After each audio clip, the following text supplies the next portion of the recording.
So that was Tim Christopherson when in 2021, United Nations Environment Program launched its Decade on Restoration and hashtag, the one hashtag you see on posters and banners, that is hashtag Generation Restoration.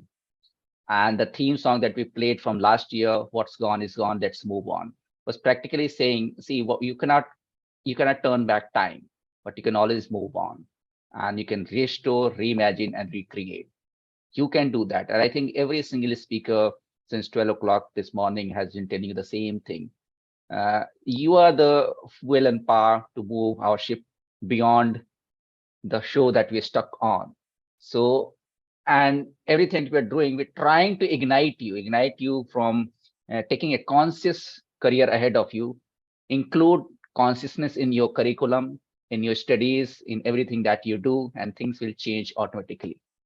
See, let us be positive. Apart from all the damage we have caused, there's only one species on this planet that is called human. They say somebody told you what the difference between human and human being. I think that was Dr. Livlin from Terry, human and human being. And you have the most resilience. We have survived through centuries, different circumstances, different planetary uh, catastrophes. But if you're going to behave like a dinosaur, then one day a comet is going to hit you. You know, when these comets hit dinosaurs, they could not survive. But at the same time, those species who could adapt to those circumstances, they survived. So nature is that resilient, and so are human beings. All we need to do is to make our reconnect with nature, and there you go. So lectures apart, we have this slot for, I'm very thankful to Norma. She's still staying up. I don't know what time is in Mexico, but it must be pretty late now. But we have, I'll check out whether Ricardo is, Norma, I'll bring Ricardo on screen. Ricardo, can you hear me? Can you put on your camera? Okay, wait. Yes, Ricardo is, There he wait. is. Yes, wait. Yes, there he is. Ricardo is one of Hello. my favorites. He is very young, very young, from a beautiful country called Venezuela. If you ever get an opportunity, I've been there. If you ever get an opportunity to go there, the place he lives in is fantastic, beautiful. Is Venezuela is known only for wrong reasons in our teleseries and telenova, but I know how beautiful the country is, and it has rich resources. He's a journalist, he's a pop mentor, and he will tell you so many things about. I'm bringing him up before his slotted schedule because he's having a power outage. So I don't know how long that will contain. So as soon as he has time, I will let him present it out, and then I'll shift the slots. Then we will lead on to Hema, but from Resto. But if Ricardo, you are ready, Norma is here, Dr. As has been here, Drisha and Komal has a bit of problems with their connectivity as well. So screen is, floor is all yours. And because you are also young and the kind of things you do in a different political country, Venezuela is a politically very difficult country, and we must let them know. So was Mexico, but Mexicans are very resilient. They have this fighting power all because they're bordered with USA. And just like we have India and Pakistan scenario played out here, is same with Mexico and US also. And this is all over the world. These are political barriers created between countries, not the people itself. So Ricardo, the floor is yours. You can make your opening statement, make your presentation as long as the power is there. And I'm sure these girls and boys who are working with coffee, without coffee, they're going to be asking you some lovely questions. So Ricardo, over to you. Thank you very much for this amazing presentation, and I'm really happy that I thought we are very far away. You have this beautiful concept of my country, and I really appreciate it. Yes, Venezuela is one of the most mega diverse countries of the world. Actually, we are the seventh, and we have a lot of resources. But the thing I'm going to speak today, the topic is about this relation among the resources, among democracy, and also among the climate action, which is a topic that brings the most of everybody. Currently, I don't have electricity. I actually prepared some slides, but due to the power outage, I can share it right at this moment. And that's one of the things. We are currently in the raining season. So when the raining strikes, we actually lose a lot of Ricardo, resources. we wish you more power. Thank you very much. But I want to speak a little bit about my recent experience with climate change and climate action in my country. I'm currently a journalist, and I try to exercise my career here, though it's very difficult. Even speaking about climate change in this country is actually a very, very delicate topic to talk about. And just to share experience that I have the past year when my friends and I were manifesting and protesting regarding the climate situation. We were basically surrounded by many police and armed people. It was a very scary experience, and actually it was not safe for any of us. We were tried to they tried to arrest us, and it's not very such a nice thing to share. um, just want to share with you that we are currently facing a strong situation with the raining and the drought season. As you know, we are a tropical country and we only have these two seasons. But the thing is that each year they are coming stronger and stronger and stronger and more severe. I can say, for example, the past year with the rainy season, we lost a lot of people, a lot of lives, and we experienced one of the most tragic events in the history of Venezuela, which is the tragedy of Las Tejerias. Las Tejerias was a neighborhood in Maracay City, actually just a couple of kilometers where I'm currently based. And just in the middle of the night, because of the rain, actually there was like this landslide, and around 60 people lost their life, and currently there are some people missing still. But there was a really hard situation, very cheering situation as well. But the thing is, it doesn't end there.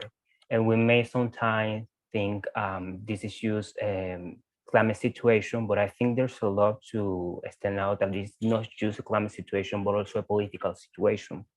Because, for example, there are many things that can be prevented in, for example, in tropical countries.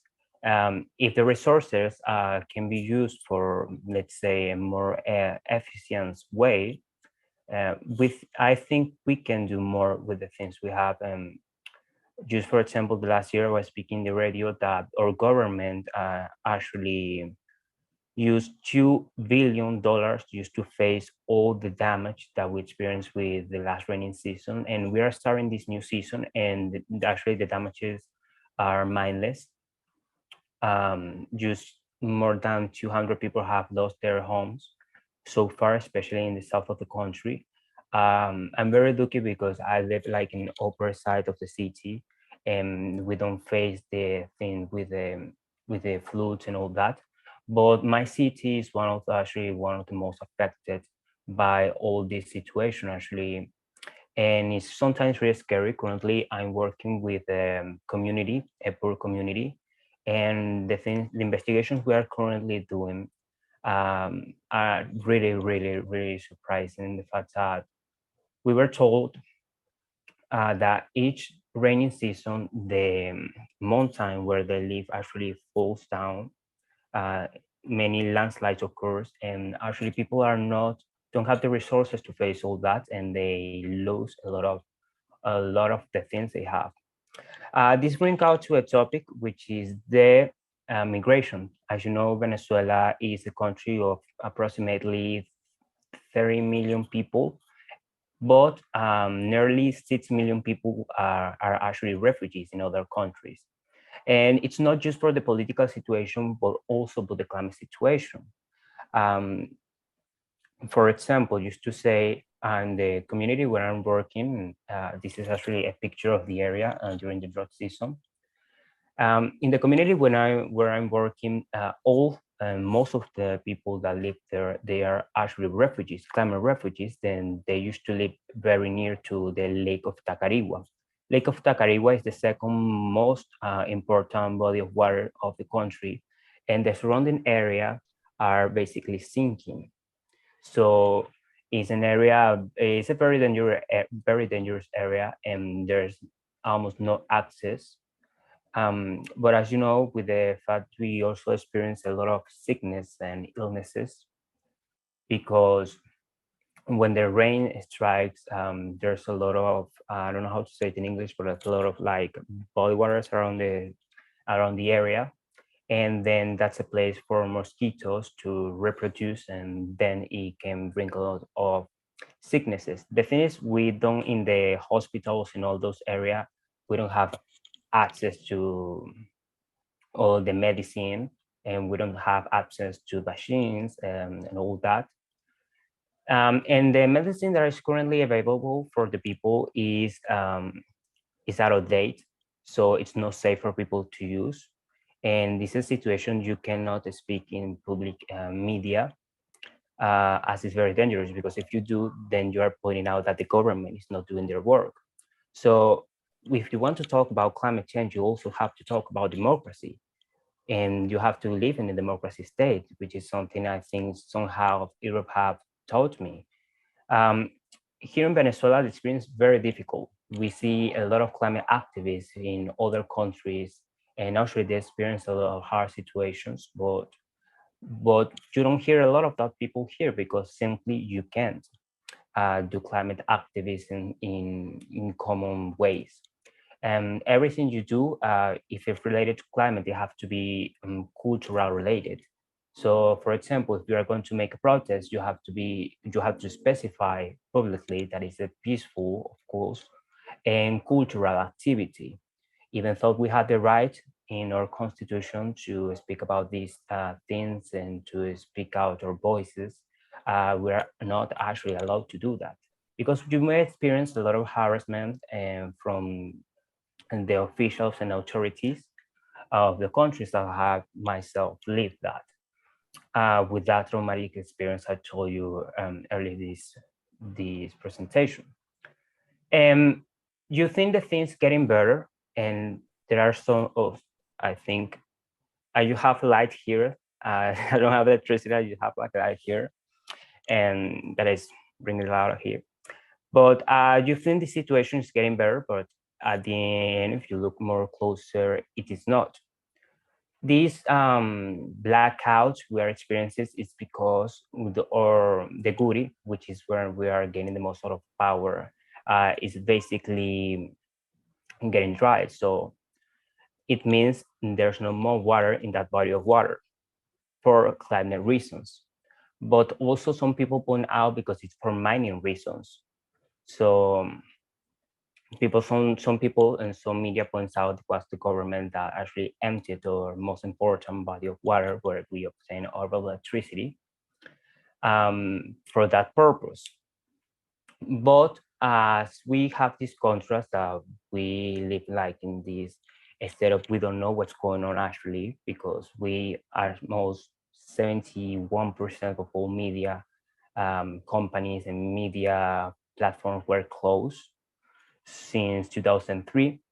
And we also have this like lack of information and this situation that doesn't let us to make it public. Actually, I'm speaking here because you know, this, we can say it's like a safe place. It's in English, a lot of the public is from India, and I know this is not more directly getting into the authorities of my country, because if it does, actually I may experience some negative situations. And we also have, when we talk about all this, just point out, we have something that is justice. If we will talk about climate action, we have to talk about justice. But how you talk about justice in a country that where the system is not looking for justice? The thing is that most of the companies and most of actually people here, they are not protected by law. In that something that if you, for example, want to have like a more green company, you are provided, because you are subject of extortion by officials and all that. Just more recently, we are having experience with around 35 people that were arrested after the problem that the government have with the PDVSA, which is like the national company, oil company. And, outside, we can see our president, Nicolas Maduro, just um, shaking hands with Macron and just doing these conversations with Brazil and all these things that from the public eye may seem incredible. But for example, how are we going to more recently that the government of Venezuela and the government of Brazil start making some negotiations? And one of the topics is that we are going to provide them our energy. So how are we going to provide them with energy when we don't even have energy? So there's a lot of things below. And as I work in a radio station, those are topics we can talk about. And it actually leads me to another topic, which is the resources. We have a lot of resources. Of course, Venezuela is a very rich country, but it's not available for us. We cannot access all that richness and all those resources. Just for example, we are one of the countries with the most most fresh water in the world. And just know that right now is it's interesting thing as we are seeing that Uruguay, for example, is experiencing a shortage of this drinking water, and we supposedly have a lot of this water. But the thing is that only 2 out of 10 Venezuelan people have access to this fresh water. So we're talking that most of the population are actually drinking infected water, and that's not the right thing in some ways. So there's just a lot of layouts in all this and layers. And I also want to talk about the indigenous people of Venezuela. So we're talking about, our government talk a lot about preserving indigenous people. But if we look deeper into that, what are we doing to preserve them and preserve all the resources? Because, for example, yes, we have indigenous people, but around 10,000 of indigenous people from Venezuela are in risk or losing their homelands because of the mining arc, which is a situation we have here. We have a lot of illegal mining, deforestation, wildfires, because when we are in drought season, actually the whole country is in fire most of the time. Um, but how we're going to face all this situation and how we are going to do climate actions if we don't have the democracy system when we can speak out our voices. And I remember Greta Thunberg just saying that, for example, all countries in the world should just stop oil.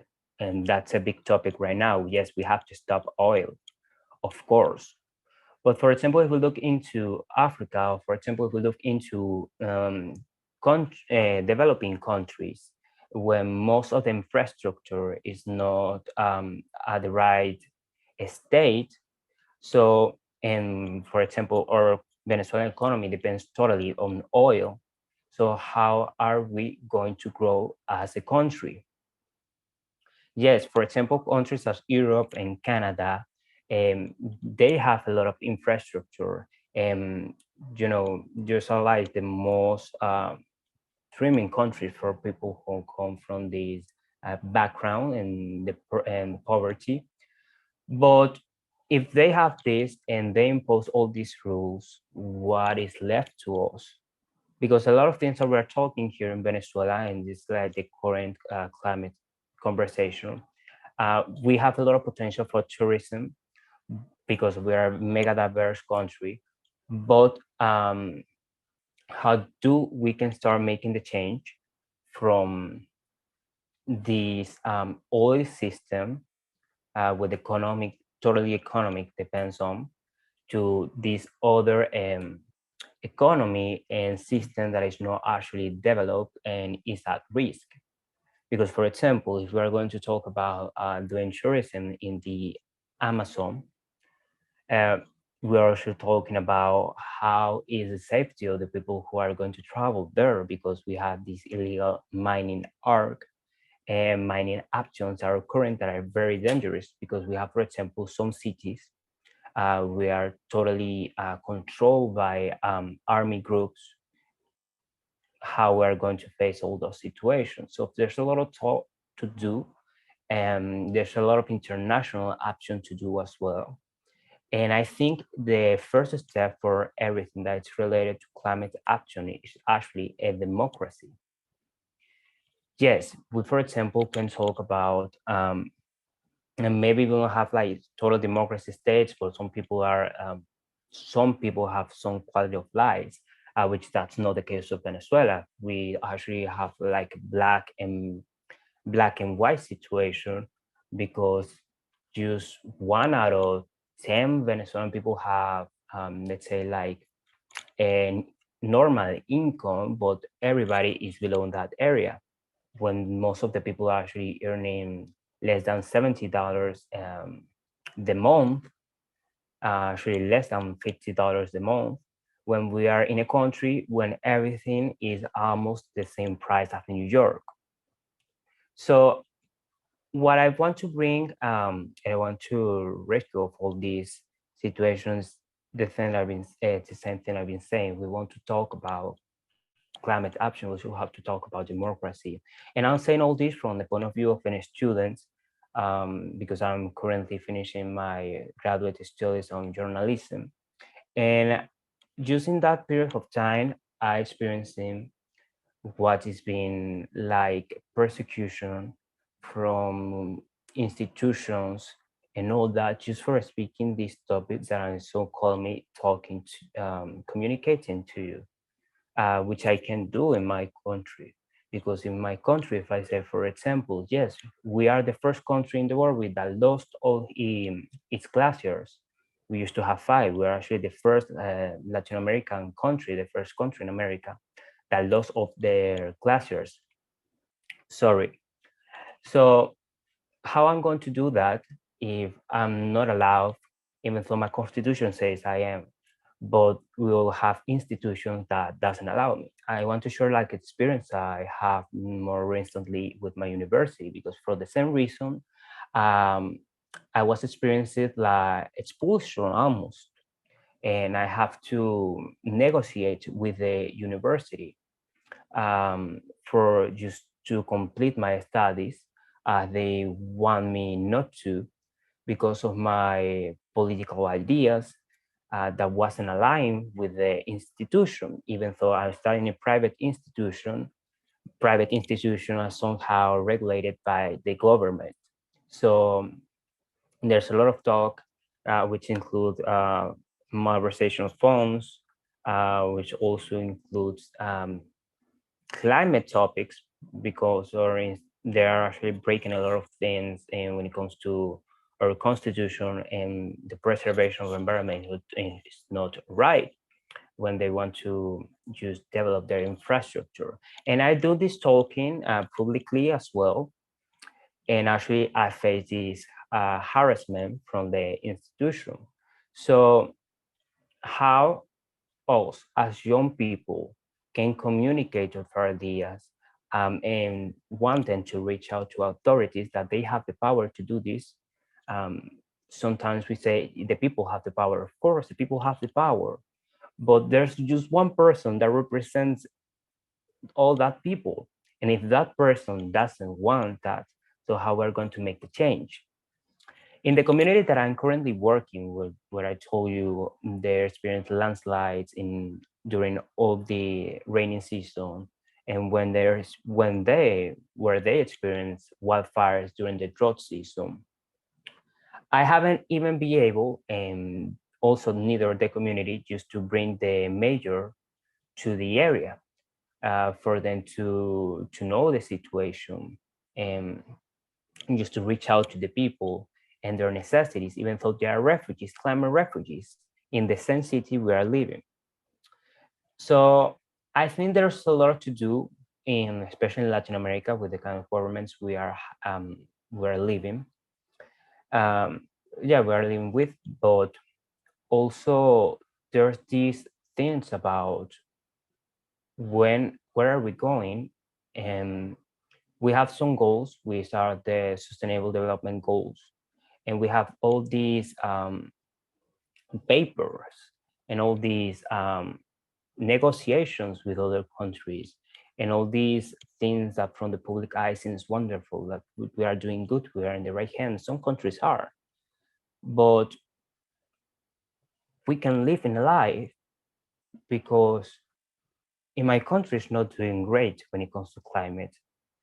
The government is not doing great when it comes to climate action. The government is not looking to preserve us, not the regional, not the local, not the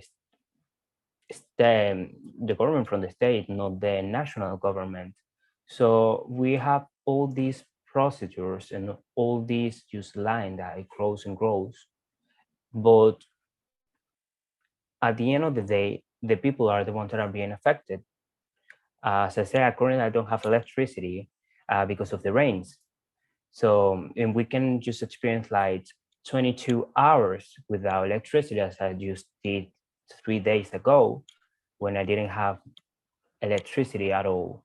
And that's a valuable resource as well. Because of other way, how I'm communicated, how I can do how I can study, how I can even access to this meeting, because I actually sent a message to Mr. Reggie, thinking I wasn't even able just to join the meeting. I think I couldn't make it, as there was no electricity. But there's also a topic, how we do if we don't have, for example, drinking water, because the water we're drinking here in Venezuela is not the most appropriate. Not even, it's worse in the barriadas, which are the most vulnerable type of community here in Venezuela, when they have a lot of parasites, when the kids experience desnutrition, and when the resources are not even available for them. And at the end of the day, you are seeing like a bubble of some, let me call it discrimination, because we have the people who is in the power, that they have the access, they have the resources. But on the other hand, we have the people that don't have it, which is the majority. And some people that don't have those resources, they want it. And their ideas, they are looking for align it to this other hand. So this is like a very complex topic, and I wish there was more, so much more time for me just to um, share the ideas with you. But I think I want to wrap it up and to say that to speak about climate action requires to speak about democracy. It requires to speak about the power of the people. It requires to be a talk about who we let us to govern, and requires also to speak about the options of developing countries in contrast of other countries. So I'm just gonna leave it there. But if you have some questions, please let me know, and you maybe write it down. So Thank thank you, you. Ricardo. Thank you so much. I know I've been telling the students we might be planning a trip to Venezuela and Mexico and Latin America. And I'm telling them also, we are lucky to be in a country which is so free. We have so much of freedom of expression. Any one of us can stand in front of the Prime Minister's house and shout out on him or the president. But I know, I don't want to get into political arena just now because this environmental. But our key line for ACT now is like it has to be economic, social, cultural, and environmental. All three, four things have to be taken care of. And we also say it's environmental awareness, climate action, sustainability, and peace. Because peace is ultimately what us as human beings strive to achieve ultimately at the end of life. It is very funny. It is very, very dichotomic. It's very, very unjustified and imbalanced when you say global community, a global village. I don't have word the students, so I can't use that. Still today, this is a large part of population lives under threat, under direct threat of governments. They have no freedom, no freedom of expression. They have no lots of women, youth, and young girls also around the world. Let us not name the countries and where it belongs. Have no freedom at all, and entire global community sits and watches. Like the US may be a superpower, so USSR may be a superpower, Russia may be a superpower, China may be a superpower. What are they doing to reach out to those global communities? They are just people held at the gunpoint by many, many countries in the world. And we don't have systems because you can't fight the military and the might of tanks and bullets and missiles and all sorts of things. But these are the young students, youth. We can always find a way out. It's horrible to be living happily in one part of the world when our close kith and kin are suffering tremendous pain in other parts of the world. This is the realization that this youth needs to realize and reach out. As I said, I don't want to name countries and people, but Venezuela is a fabulous, lovely country. And you live there. You described last time also where you live near Caracas and whatever it is. But you know the situation there. You are a journalist, so you must be suffering a lot. Also trying to reach out to people and doing things around how you survive there. I don't know, but this is the kind of reality that we need to draw our attention to the young kids and students here. Because ultimately, if we call ourselves global community, global village, and global citizen, everybody should have equal opportunities. So there are many, many challenges apart from the environment, but it's all part and parcel of it. I would like to welcome, first of all, Ricardo, please stay on with us. Norma is already here. Hema, can you hear me? If you can put you on the screen, or you can speak. Hema.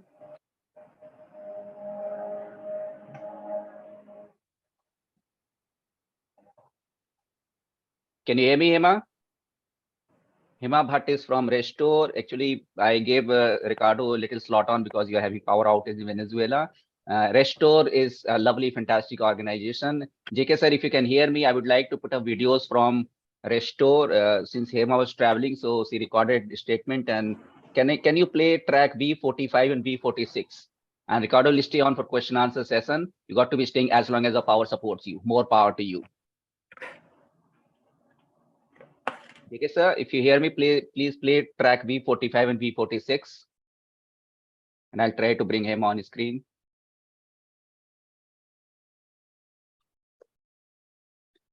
Looks like we have a little bit of outage here too.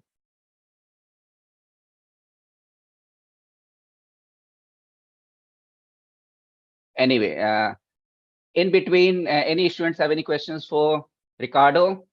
He's somebody your age, just 2 or 3 years older than you, and he's doing fantastic work trying to not to make the government in Venezuela too anti to him. Otherwise, they'll pick him up and send him to some remote planet also. But he's a fantastic designer also. So, any questions from any students? Any question you can shoot on Venezuela. It doesn't have to environment itself. You can ask any questions as a youth. Otherwise, I'm putting sign on. Sign, are you there? These students have been in the session for past 15 hours and they are just surviving on coffee and chit chat in the groups. So let's see. Anyone?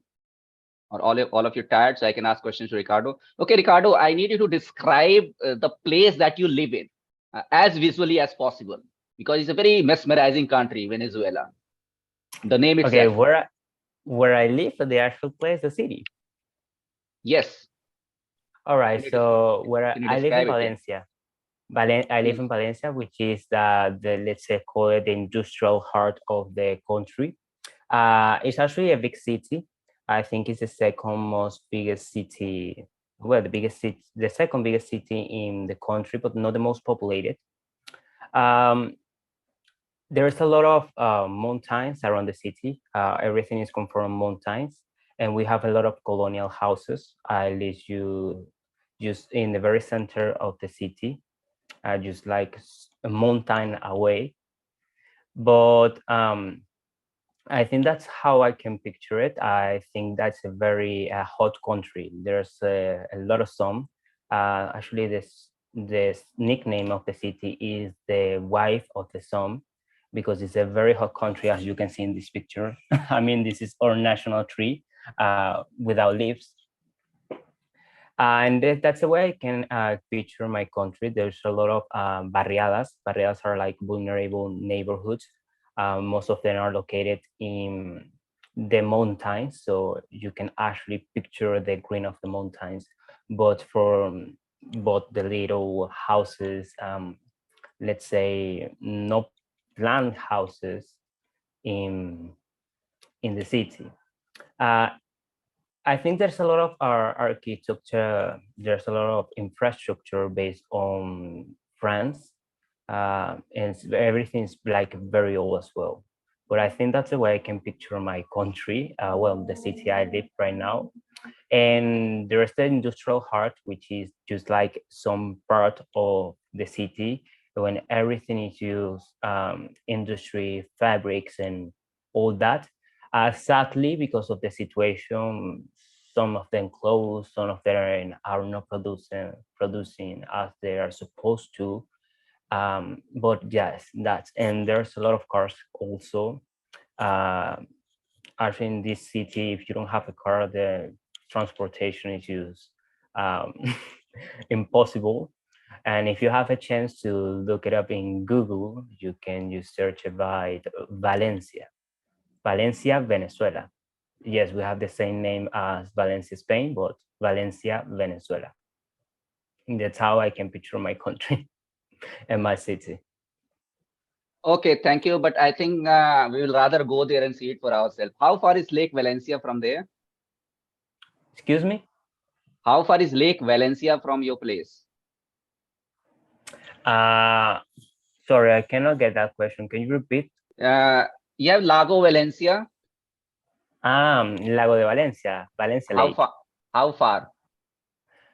I think just in like 15 minutes in car, Oh, I can say. so It's very, that's very, great. very So close we would because love I to live see in the it. very center. We will love to see it for ourselves with our own eyes when we are there in Venezuela. And we are You are very waiting for welcome. invitation from the president of Venezuela whenever he sends it. You're very So welcome to come here. in order to make changes, we don't want to talk anybody less than the presidents of the countries.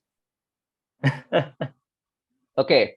I have Restore with us, and those who people are connected to environmental protection, and they will know Restore as an organization. But this for the students, Hema Bhatt is the South Asia lead from Restore, and because she's traveling and she can't be physically there, but we will play videos from Restore, which was sessioned at about half an hour earlier on. So can I request JK sir to play V45 and V46 just to make the students aware of what kind of work Restore does? And Ricardo, please stay on so I can communicate as long as your power is restored. JK sir, V45, V46.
Hey everyone, welcome to the session of Restore. This is Hema Bhatt, South Asia local lead from Restore.eco, and today I'm here to present to you all about Restore.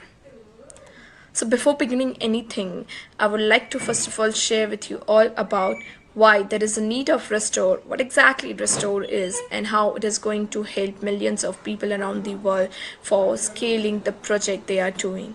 So we are well aware that there are majority of the nature-based projects that are led by local, small-scale and the indigenous communities.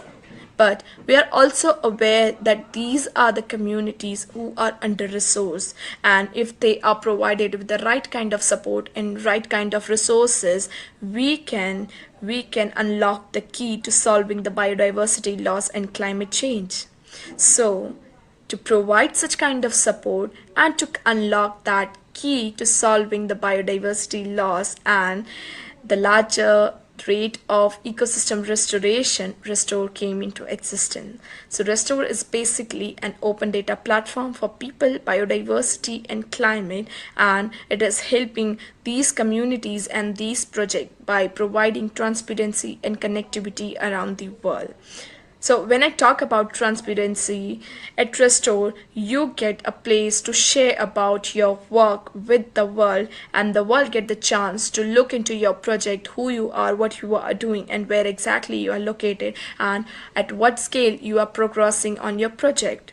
When I talk about connectivity, it is a place where you can connect one individual to another individual, and also with the right kind of a knowledge and right kind of a technology and the scientific data which is available for you to do the work at a larger or a greater scale.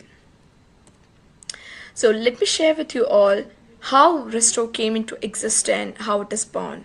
So it born out of Crowther Lab and ETS Zurich in line with UN Decades of Ecosystem Restoration, and after some years spun off as an independent organization at Restore. Now you might be wondering how we are working on Restore, and what are the features and what are the support that is helping people to accelerate the work they are doing at present. So to share with you, we work on the 4 basic pillars, that is providing the visibility to you all, to your projects around the world, providing you a place to collaborate with the right kind of partners and networks where you can jointly either manage your own project or you can connect with the world here very easily. It is also a place where you can get a lot of ecological insight to plan your existing work or your future work, so that you can do a right steps by using the right kind of a knowledge. Also, after implementing your project, if you are willing to track your project, that can be possible very easily at Restore. Also, to support all these pillars, we have the funding opportunity. So it is a place where you can find about the different upcoming funding or grant opportunities for you to apply based on your eligibilities. So all these are the features of Restore, and by these features we are here today with so much of love from around the world that can be seen with the numbers here. Like, we currently host more than lakhs of restoration project, conservation or sustainable land use projects around the world that are published by more than 10,000 users around 100 plus countries, that covers more than 14 biomes, and that represent thousands of organizations. And you will also get to know that it is covering around millions of hectares around the world. So you get the data about all these different projects at Restore very easily. You will get to know where exactly what project is going on and how much restoration has been already taken place and how much is the potential that we can realize at present. And these numbers are not stopping. We are exponentially growing with your love, and we are so happy to welcome you all on Restore to grow this number again and again. And in addition to this, we have provided this platform in 7 different languages. So I think you might be wondering that this is something you are looking for so many years, right? So don't worry, I'll tell you more about Restore, how you can get started with Restore, and how you can take the advantage of different features of Restore very easily. So yeah, just type restore.eco on your internet browser and you will head up to our platforms. This is our platform. You just have to sign up to the platform for accessing all the features of Restore, and all these features are free of cost.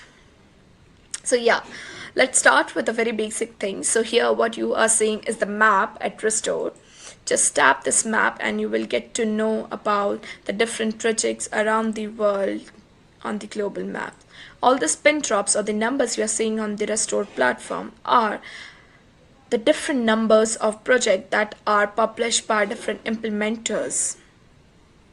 Yeah, you just click the project and you will get to know what are the different projects in your vicinity, and you will get to know the name of the project, where they are located, what kind of work they are doing. we have other options like tree nurseries, botanical gardens, seed banks, offices, suppliers, and other point of interest for you. So suppose if you are interested in looking into offices of the organization on Restore, just click this office tab. Yeah, just let's come back to the sites. So let me show you how the platform works and how you can take the advantage of platform. So currently, we hold the scientific data for you all to plan your project and to monitor your project, and you can see the global data layers from here. So suppose if you are looking for the distribution of the land coverage, you just have to click here and you will get to know how the land cover has been distributed within your region. For more information, you can check here. And if you are interested in looking into the wetlands, just click here and you will get to know how the wetland has been distributed around your country or around your different vicinities. This is about data layers. Apart from data layers for the world, you will get all this scientific information about specifically for your site after publishing your site on platform. Let me show you how. So suppose if you are interested in looking into the scientific data of a particular site, you just have to come to that particular site. You can either search for your site through here, or either you can directly go to the map. So suppose I'm interested in this particular site, I will just click this site and I will get to know about this particular site here. So yeah, this is how the site profile of any project site looks like. Here are the boundaries you have to mark, and the platform will pick up that particular boundaries and it will give you different information about your particular site here. So here you can see this is Green Corner Initiative, and this is associated with the organization called Forest by Heartfulness, which is led by Hema. And there you can get more information like who they are, what they are doing, what are their major goals, what are their missions, their contact sites, what kind of support they are looking for, their basic goals, the medias they want to share with the world, that how much they have progressed, and also the information like the parts of collection, the point of interest. You can also get to know when they started, what kind of intervention they are doing, and what is the post intervention. So this is basic information that is shared by the users. You can also share about your project site on Restore with the world by tapping the share button, and you can also bookmark this. You can edit it anytime. So yeah, this is one part of Restore. The other part of Restore is the information shared by the Restore platform with you. So there you can see different ecological insights like the time-lapse, biodiversity, carbon, water, environment, and land cover. Let me show you all this one by one. So after you publish your project, the platform pick out the particular site and it will only give you the information about your specific region using the different global models and the satellite data.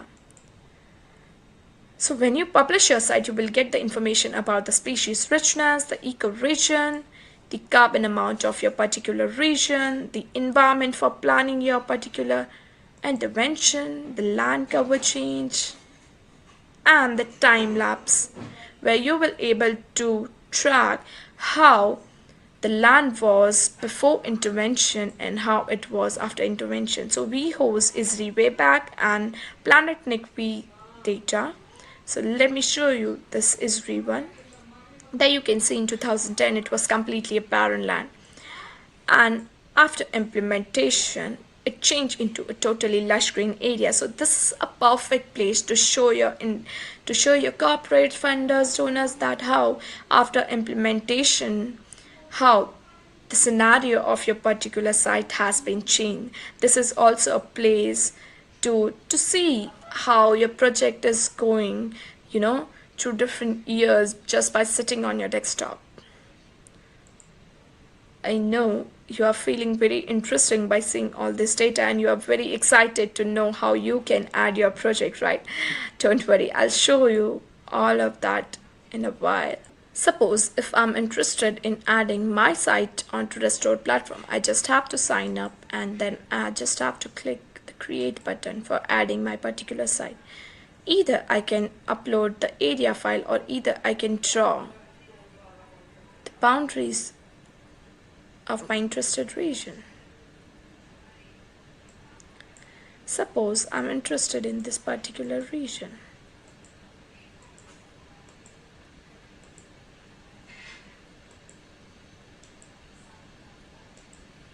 I just have to draw the boundaries, and the platform will calculate the different ecological insights. Yeah, and there you can save your site.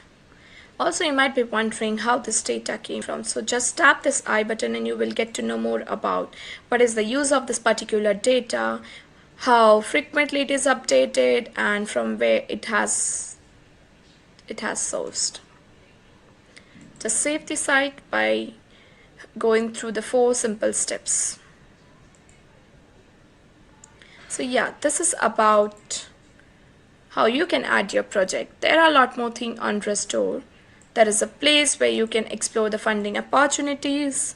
Yeah, you can see different funding opportunity. You can search the funding opportunities based on your country, based on your eligible goal, the status of the opportunity. You just have to click any of the opportunity and you will get more information about the opportunity, the eligible goals and the eligible locations, and the deadline and the ticket size.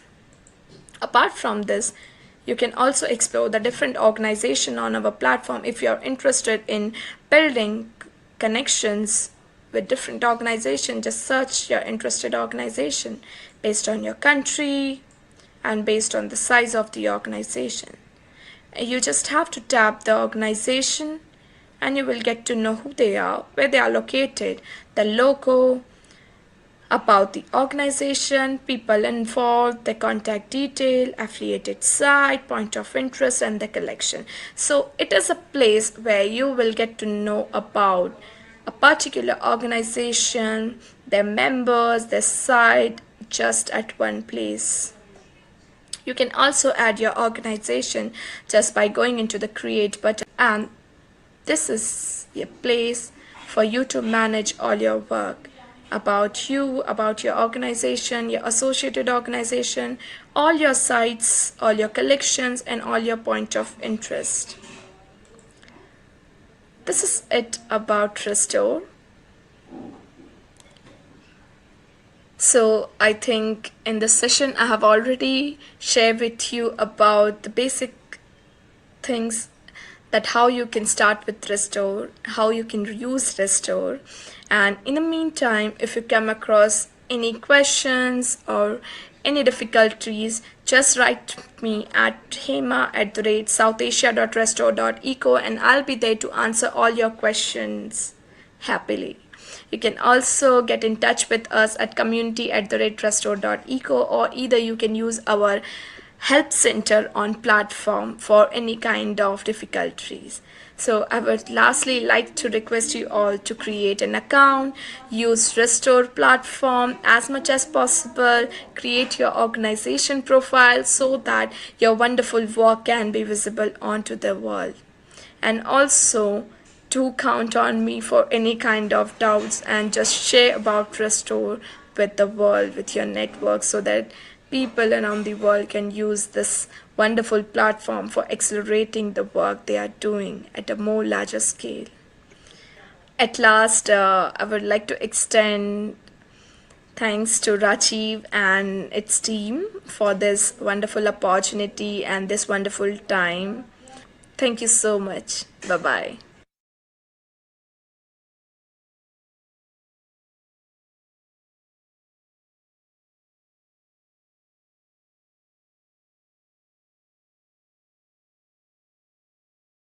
Thank you, Hema. And Restore is one hell of an organization. I would later on pick on this organization to communicate more with the students, how they work and how we can get involved. Right now, I have to welcome Tomoko Fujiwara from the government of Japan. I am putting her on the screen. Hello, Tomoko. Hi. Hi, Rajiv. I'm And Tomoko. I just told the student that we are waiting for the government of Japan to give them official visas and free tickets to Nagano Prefecture so they can go and interact with the students there. Tomoko works with Nagano Prefecture in Japan, and she is the initiator of Zero Carbon Conference. It's a platform where students from Finland, from India, from many countries interact and play out their ideas. And around the world, the government, cities, administration, individuals, wherever possible, they are playing a huge and heavy role in towards conservation and involving youth and students. So it's a great opportunity to interact with Tomoko today, and she will make a small presentation. She's also very beautiful, and I tell Japan is one country I love. I have a lifelong visa to Japan, and once or twice, it's unbelievable in India and Asian countries. We forget our mobiles and trains and metros, and next station you reach, your mobile is there. Somebody's keeping it for you. The country is like that. So I'm looking forward to being in Japan. It was 2 years back before Corona that I went there. Tomoko, the platform is to you. Make your presentation, and I'm sure you will spare some time to interact with young students who has been preparing for this conference for many days, and they have been without any sleep, without any coffee, without any food for past 15, 16 hours, and they are ready to be there for next 8 hours. So welcome Tomoko through digital Zoom to India, and whenever you are in Delhi, you are most welcome. We will connect you with the government of Delhi also in future. So great for your initiation. Tell us something about the Zero Carbon Conference and about the Nagano Prefecture itself and the place that you live in. That will be much more interesting to Japan. Over to Tomoko. Thank you, Ajib. Hi, everyone. I am Tomoko Fujiwara from Japan, as was introduced. And I'm working at Environmental Policy Division in Nagano Prefecture government office. First off, thank you for having me today. And I've never been to India, but I love to in the near future. And I'm honored to be here. And yeah, now I'm going to introduce our prefecture's effort. I will just interrupt you, Tomoko. Yes, there's an open invitation to come to Delhi. Bring a group of students. Stay with us for 7 days free of cost. All you have to do is to find Nippon Airways to get you flight tickets, and we'll do the same. Okay, thank you so much. So firstly, let me share my screen and slide.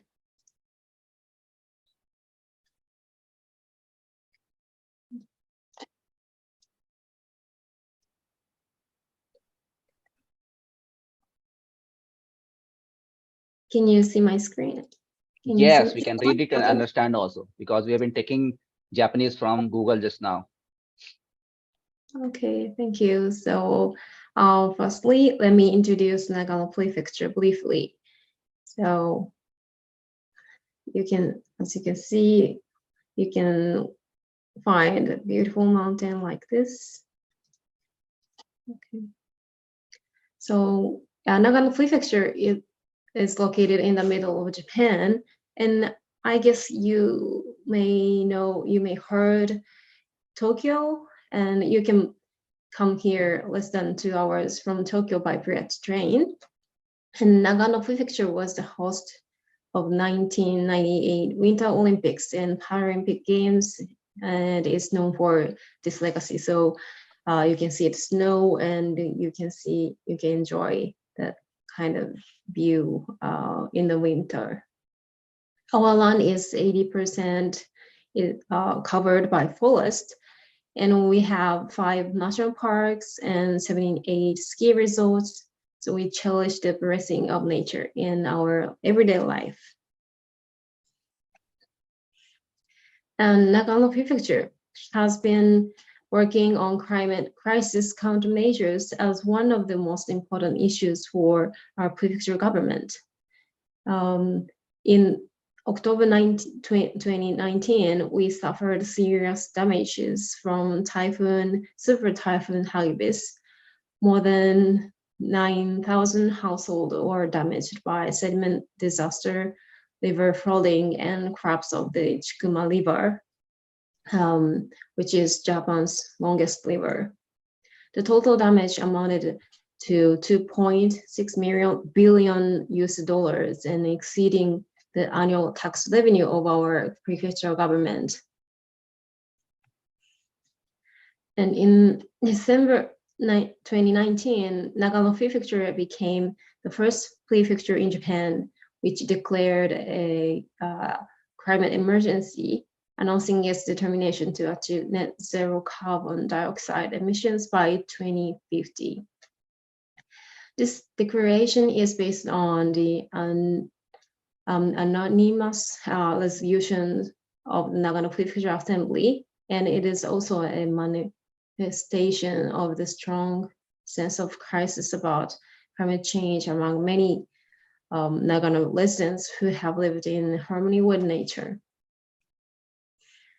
The impact of climate change is becoming more serious year by year, and it is said that the effort up to 2030 will determine the future of humankind.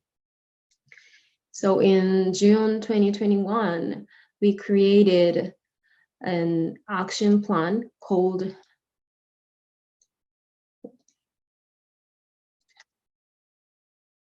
Nagano Prefecture Zero Carbon Strategy, with the basic goal of creating a sustainable decarbonized society alongside social change and economic development. We set high numerical targets in order to reduce net greenhouse gas emissions by 60%. We set goals to reduce final energy consumption by 40% and double renewable energy production compared to fiscal 2010 by fiscal 2030.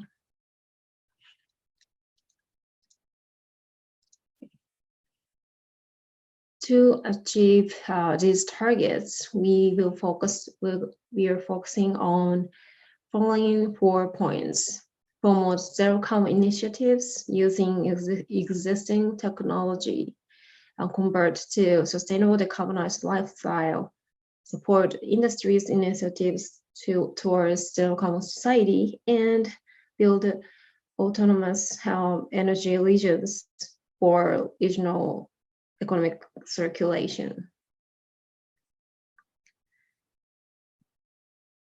In addition, we set 6 priority fields: transportation, construction, industry, renewable energy, observation and adaptation, and learning, acting, that encourage individual behavioral changes. In order to realize a decarbonized society, it is necessary to reform the social system as a whole. And it is very important that governments, economic organizations, companies, universities, students, and NGOs, and various other entities cooperate and collaborate more actively. Moreover, they should gather their knowledge and ideas and strengths together. So we have launched Sustainable Nagano Co-Creation Platform, which is called Kurashifto Shinshu in Japanese. Through this platform, we encourage people to look at our lifestyle and potential around them and shift to a beautiful life in harmony with nature and where they can feel comfort and richness. Through the co-creation of various people across fields and generations, we discover the natural and cultural resources of each region and promote life shift. The platform visualizes advanced initiatives around the prefecture and outside of the prefecture, and host events at our space in the center of town, Nagano City, and creating opportunities for people to gather and connect. Coordinators, including me, support co-creation and project development. We would like to expand our collaboration partners outside of the prefecture and overseas.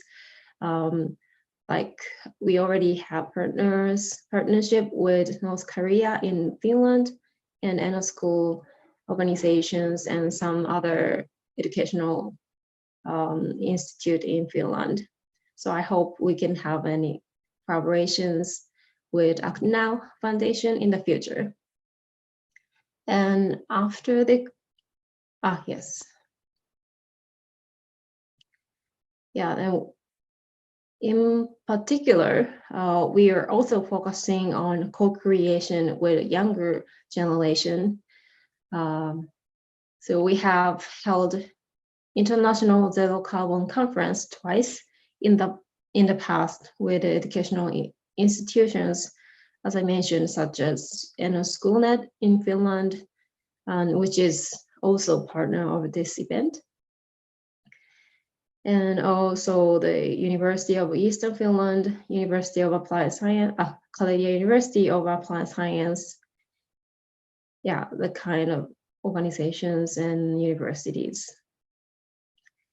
We have over 1,000 participants from over 40 countries in the past. So if you are interested in this conference and presentations, you can still watch and access the recording in on YouTube.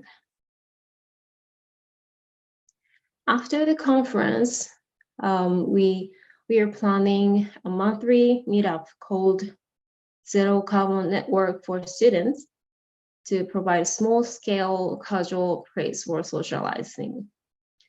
So the April event was held in 22nd Wednesday, and we have theme with Earth Day. And the May event was held in conjunction with,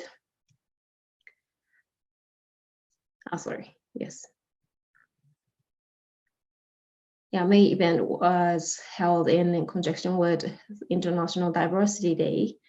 And we had speaker from UNESCO North Korea Biosphere Reserve and also the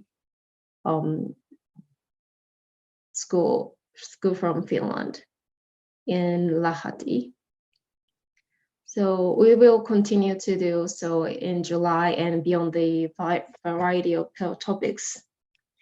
So next meetup will be held on July 14th, 1:30 p.m.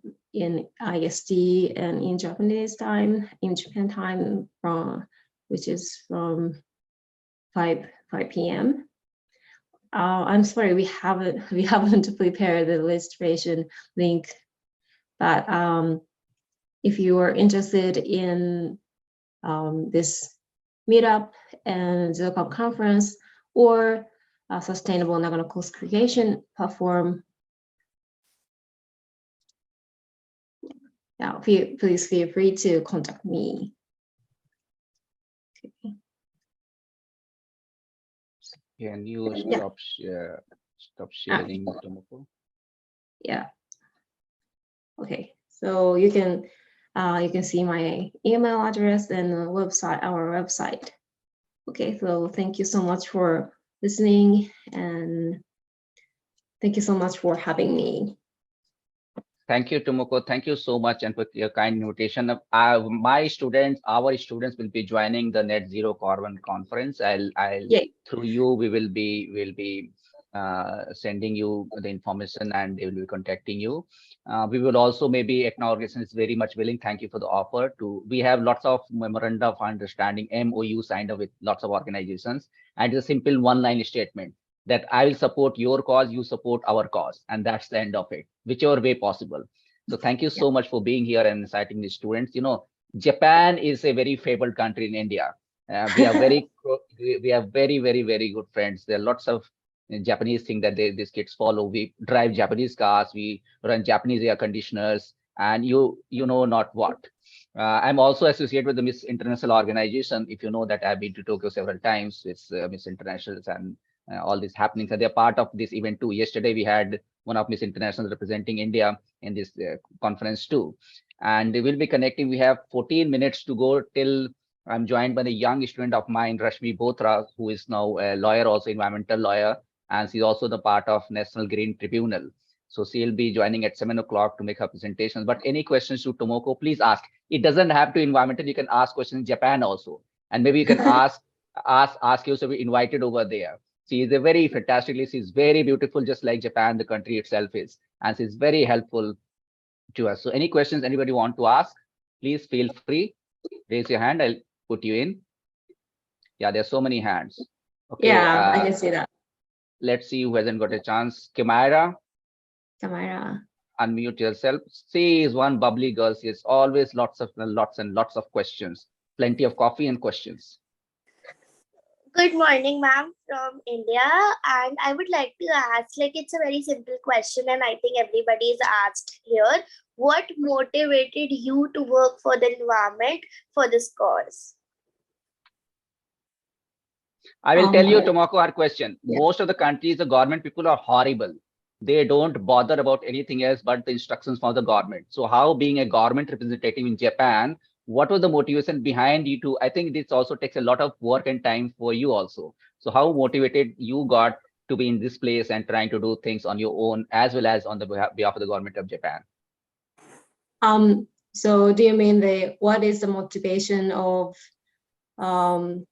taking measure for climate change as a government? Yes, as you yourself. Not myself. It's personal, but actually I have been interested in nature and environmental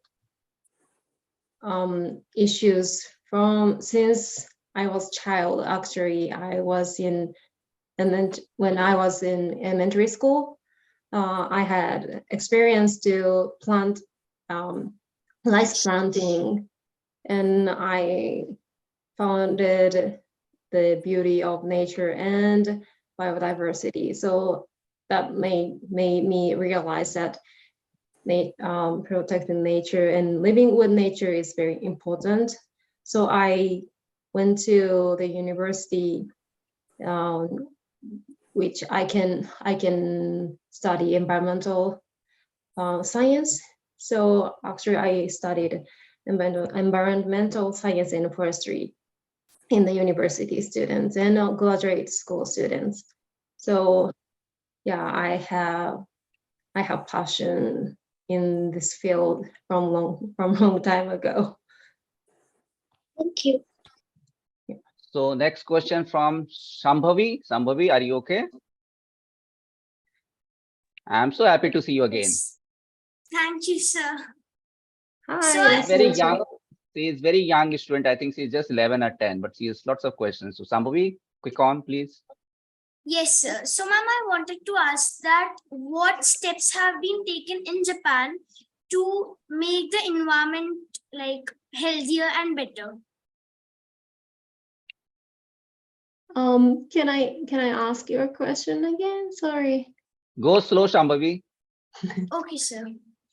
What steps have been taken in Japan to make the environment healthier? To make That's going to be a very long answer, Shambhavi. Government of Japan is doing so many things, including producing all your cars in BS6 standard. I mean, basically what she wants to ask, what are the new actions that government of Japan is taking in order to meet the requirements of generation restoration till 2030? to meet what? The latest requirements from UNEP. I mean, there are so many targets have been set. So how fast Japan is going to meet all those requirements for environmental protection? You mean the SDGs? No? Sustainable Yes. Development Goals? Yes. Okay.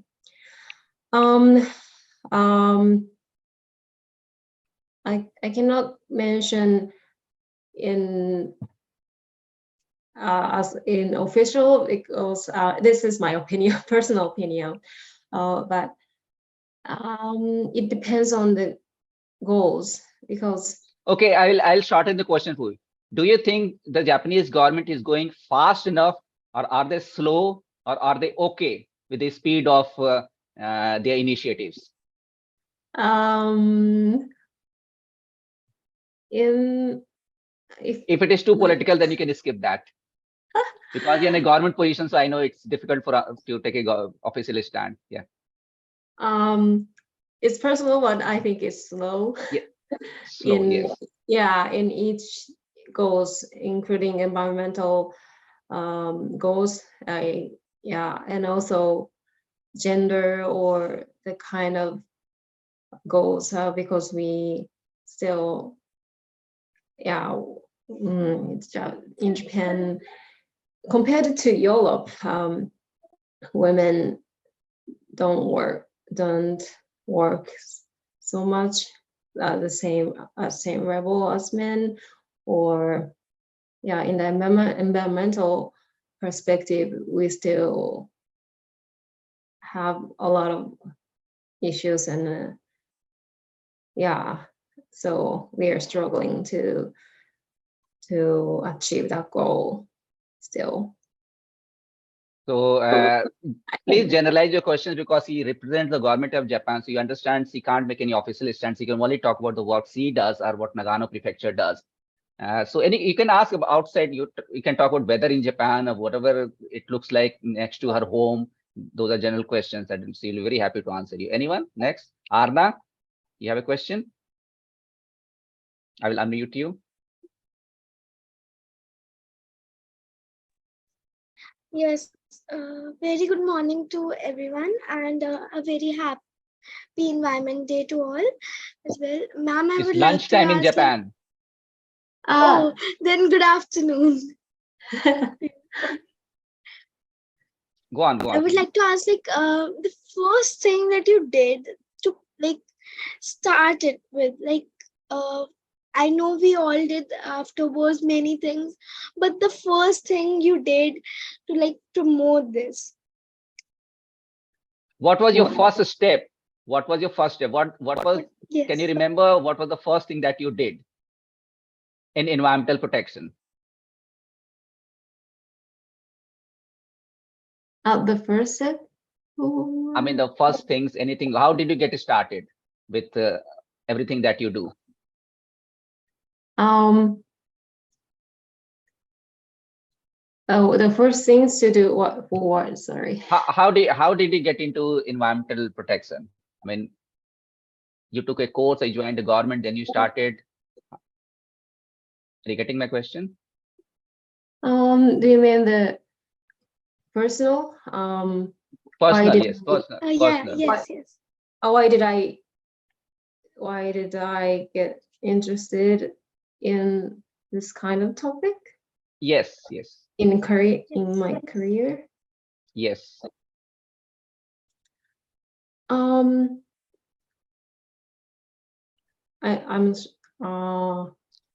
As I Okay, I'll mentioned, change the question. Because they are young, they are just as old as 10, 12, 14, 16. So what you were doing at that age? I mean, when you were 12 or 13 or 14 years of age, what you were doing? Yeah. So how old are you? Sorry. So these kids I'm are 11 currently. 11. 11? 11. When I was 11, or that kind of generation, I was interested in studying biology, and so yeah, I already have been interested in environmental issue, which in around the world, and I went to Germany. And when I was junior high school student, when I went to Germany to learn what they are doing for environmental issues in industry and in the household too. I have opportunity to stay in, how can I say, host family, and I could experience the lifestyle in Germany. So that was very good opportunity for me, and yeah. So I hope you can find some opportunity to look at and see other countries are doing and go abroad and study abroad at that times. Thank you so much for answering my question. Thank you, Thank Tomoko. you. Thank you so much for being Thank you here. for And I'm asking. sure that we are going to stay in touch and we are going to support whatever initiatives you have taken. We will be there. Our students will be there. And you are most welcome to Delhi. Whenever you come, just give me a ping. We will cater to you. We are very lovely hosts, just like the Japanese people. So we are good friends, and we have sessions now belongs to Rashmi. We are waiting. She has a bit of problem with internet, but meanwhile we have some beautiful presentations from Vietnam. And can I ask JK sir to play V59? And then there are some videos from Mala ma'am from last night's conversation. She is still in the session and she's joined from US. She's traveling. So JK sir, if you can hear me, play V59. That is the presentation made by Vietnamese students. Can you do that, please? Yeah. My name is Khôi. Hello everyone, my name is Lau. My name is Lau. We are Across the Sky team, and now we would like to present to you No Plastic Challenge. How plastic is your home? Many types of plastics are part of our life. Plastic items are everywhere out around us, such as plastic bags, plastic chairs, baskets, and so on. Instead of using those plastic items, we can use things like a jar, canvas bags, and bamboo baskets. But we need to focus on the materials that we are using because plastic takes any shape. Sometimes we don't even know we're using it. How about you? What items will you use instead of plastic items? Changing is good. Stopping plastic pollution means making changes. You can bring your bag when you are going to the market. Bring a bottle of water when you go to Starbucks to buy some coffee and other drinks. That can also help you all the shop save money. Plastic and animal. I want to refuse a plastic bag with a jellyfish in the ocean. Turtles eat jellyfish, but many turtles have eaten jellyfish made of plastic. Not only turtles, but many animals such as seabirds, whales, seals, and fish have also been found with plastic in their soulmates. Who eat seafood may also eat in tiny pieces of plastic. The tiny pieces of plastic are called microplastic. Fun fact: a plastic bag is made of thousands of textures called microplastic. Glass jar. You probably know the three R's: reuse, recycle, reduce. I have an idea how about refuse. You can refuse to use single-use plastic such as forks, cups, containers, and straws, but keep in mind that people with certain disabilities rely on straw for drinking. Many single-use plastic items, such as straw, use lot. They end up in city sewage drains and stopping the flow of water. Plastic action. Everyone is taking action to save the earth. There are some easy actions that you can do right, like shop a place that uses less plastic packaging, buy natural fabrics such as cotton and wool. Grow your own food. Line your garbage bin with paper bags instead of plastic or use nothing at all. Cover leftovers with a plate instead of a plastic wrap. Choose wooden or clay toy. Shop at build store and bring your own containers. And these are some easy action that you can start a no plastic challenge. Don't buy bottled water. Say no thanks to single-use plastics such as straws, cups, containers, cutlery, and bags. Encourage your school favorite restaurant or store to ban single-use plastics. Don't buy products with plastic packaging. Bring your own bags, cutlery, and containers to a grocery store and take-out restaurant. What other ways can you stop or reduce plastic use? This is our summary.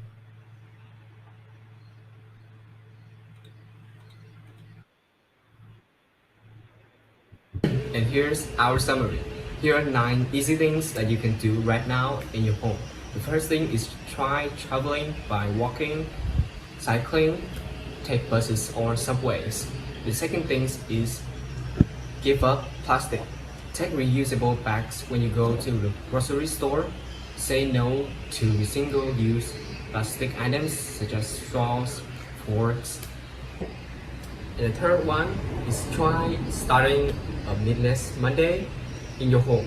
Meatless Monday means you didn't eat any meat in that day. 4. Start a recycling program at home or school. 5. Write letter to Congress to get law passes that will protect the environment. 6. Save the water. Turn off the water while you brush your teeth. 8. Start an earth-friendly group to plant trees or clean up a park or local waterway. 9. Make signs and join protests to speak out about pollution. 10. Use less paper, including notebooks, paper towels. Together, let's protect and save the earth with us. That's all about No Plastics Challenge. I'm voting for a sustainable future for everyone. Learn more about sustainable lifestyle at this link. Thank you for your listening.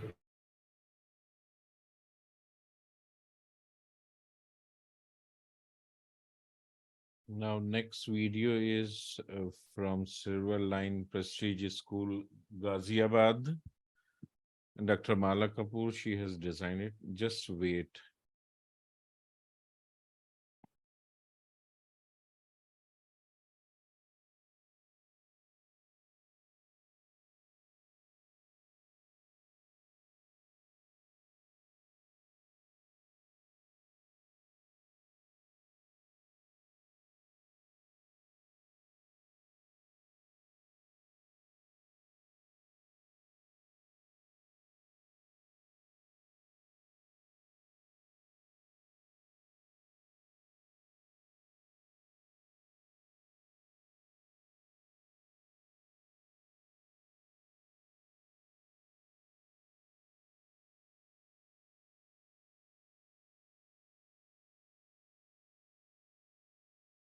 Can you hear the sound?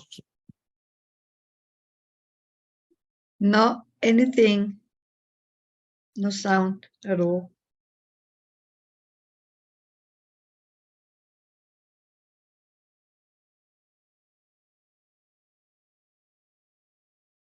There is no sound.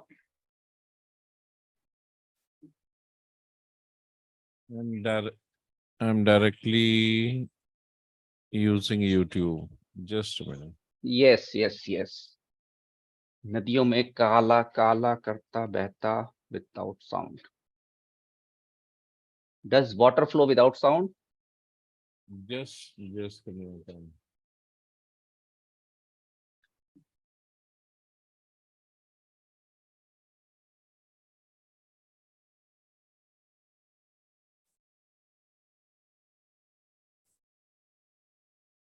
This is giving some some problem, technical. Okay, so you can take it off. I have Rashmi in the session, so we can try it little later on. Sure. She's getting very anxious. Rashmi, can you start your video?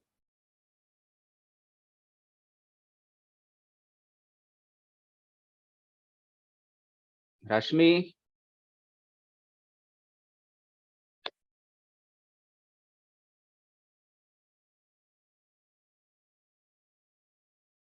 Yeah, Rashmi. Okay, I'm putting her on.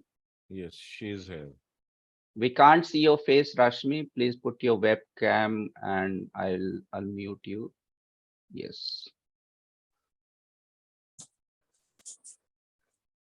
Well, good morning.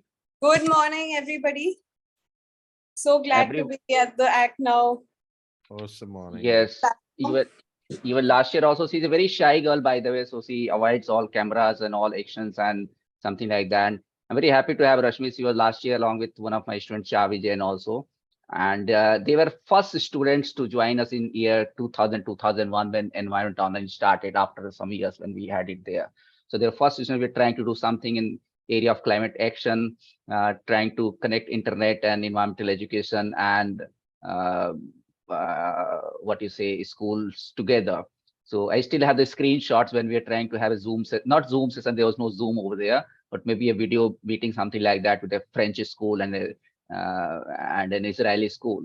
So from those days, we have come to these sessions. So I'm very glad always to see Rashmi and entire students who have grown into very powerful people. Rashmi currently is a lawyer with specialized in environmental protection and environmental laws. And she's also a senior counsel in the panel of for the Ministry of Environment and Forest into National Green Tribunal. So this is for the student. NGT is a very powerful body in India. They make all the laws and they execute it also on everything that is green in India.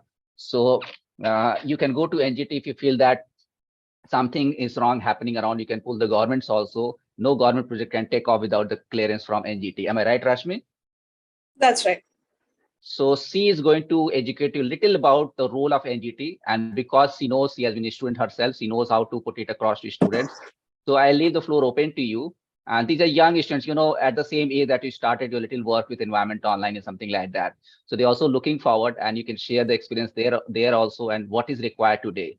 So a little bit on NGT, your own role, your own life, and what you were doing when you were 13 or 14. I remember we organized a trip to Finland. This was the first conference that we were trying to have, physical conference. And Rashmi was so keen on going there, but she just couldn't make it. And we had a group of students visiting Finland to attend the first Environment Online conference over there. So it has been almost 20 years from now on. So over to you, Rashmi. Great to see you here. Thank you so much, sir. I know when we started in about, say, 2000, at least when I started in 2000 along with you, it was a great learning experience. And ever since, it's only been an onward learning journey. So, my love for the environment actually was ignited thanks to you and to NO and to everybody else who supported NO at school. So it's been a long journey, like you rightly mentioned. And now we're a part of Act Now, which has been an absolutely thrilling experience last year and this year as well.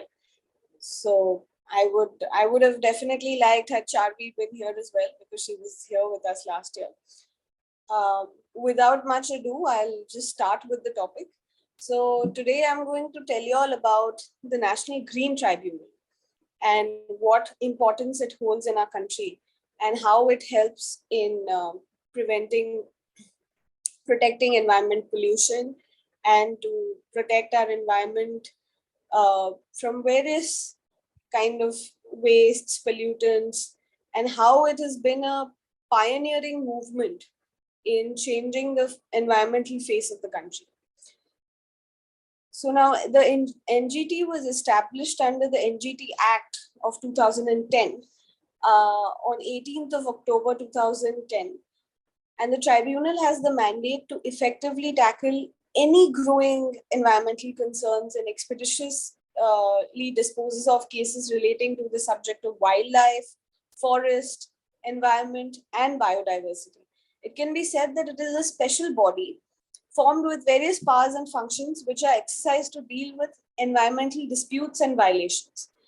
Though the MGT was established in 2010, the MGT started functioning only from the latter part of 2010.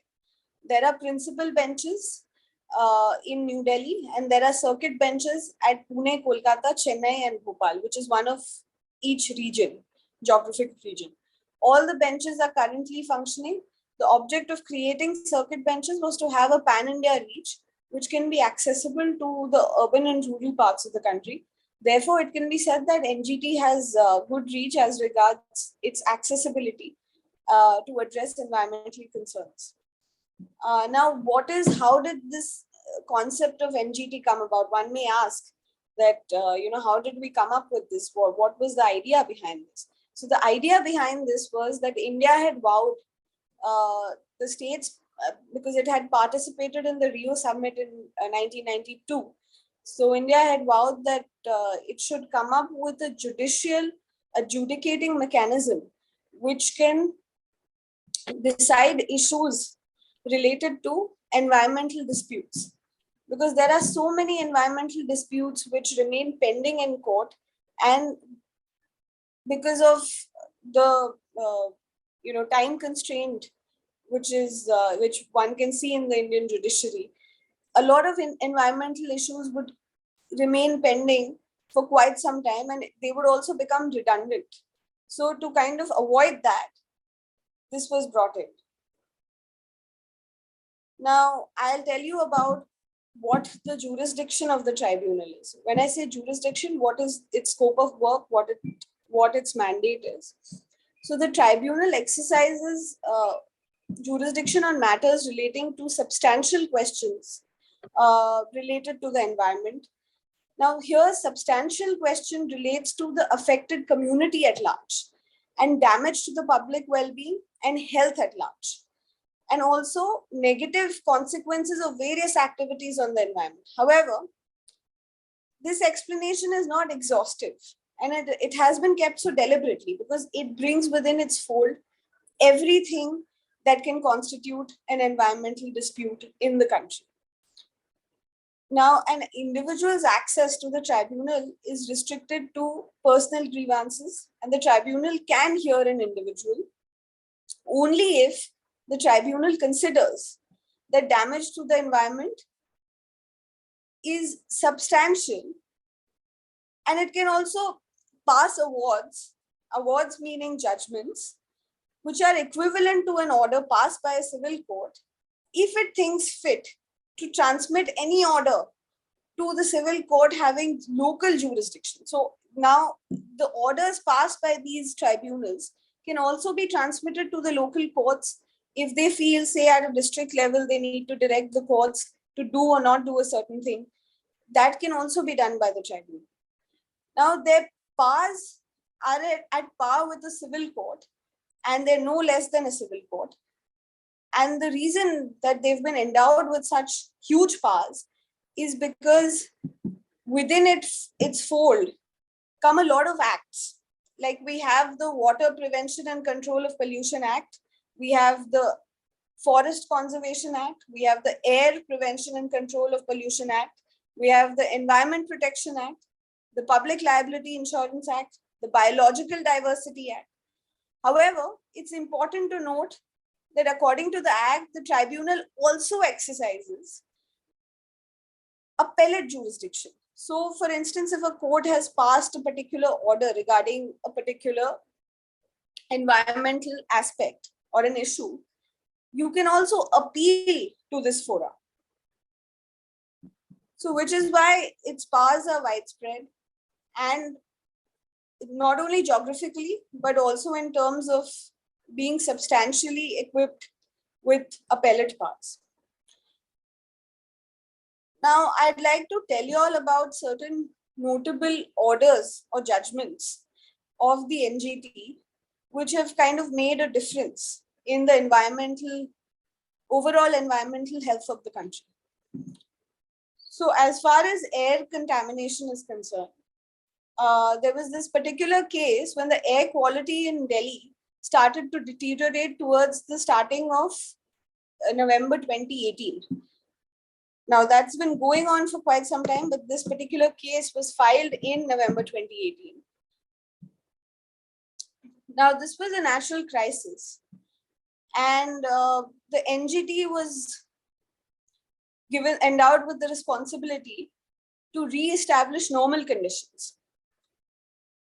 The NGT held to ban the 15-year-old diesel vehicles, because diesel vehicles had just started operating in Delhi officially in 2002. And they started introducing the CNG system. Likewise, in Bangalore,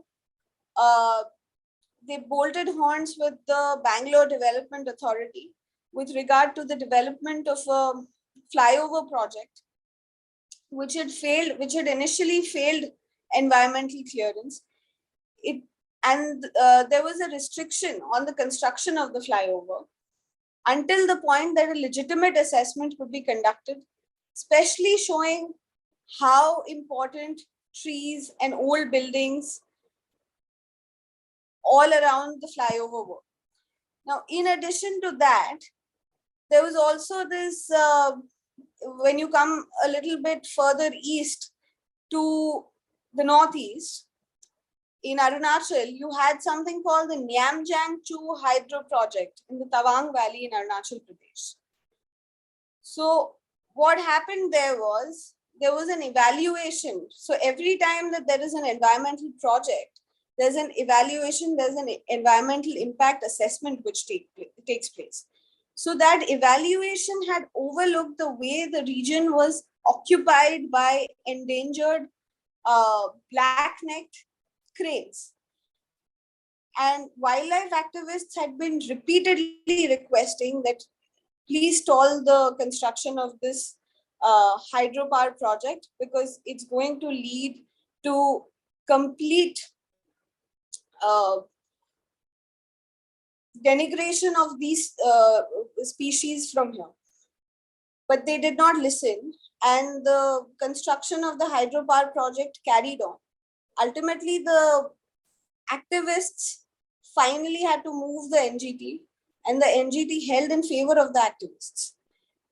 In Himachal Pradesh, the NGT perceived the privileges of the forest dwellers and the tribes over forest land and secured the same on account of land preoccupation.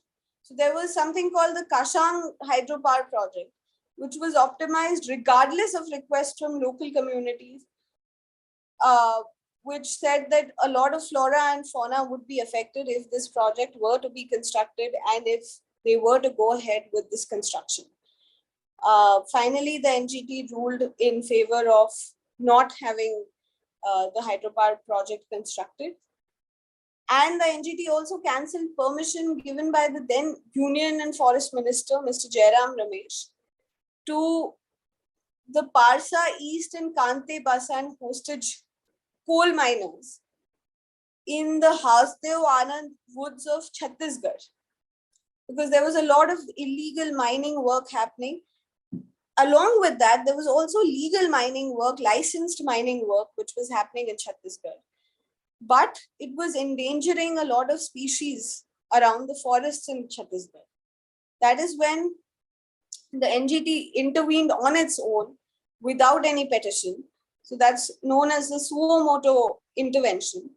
And they ruled that this is something which will be very harmful and something that should now be considered very seriously by the NGT on its own, and an order ought to be passed to protect these forests.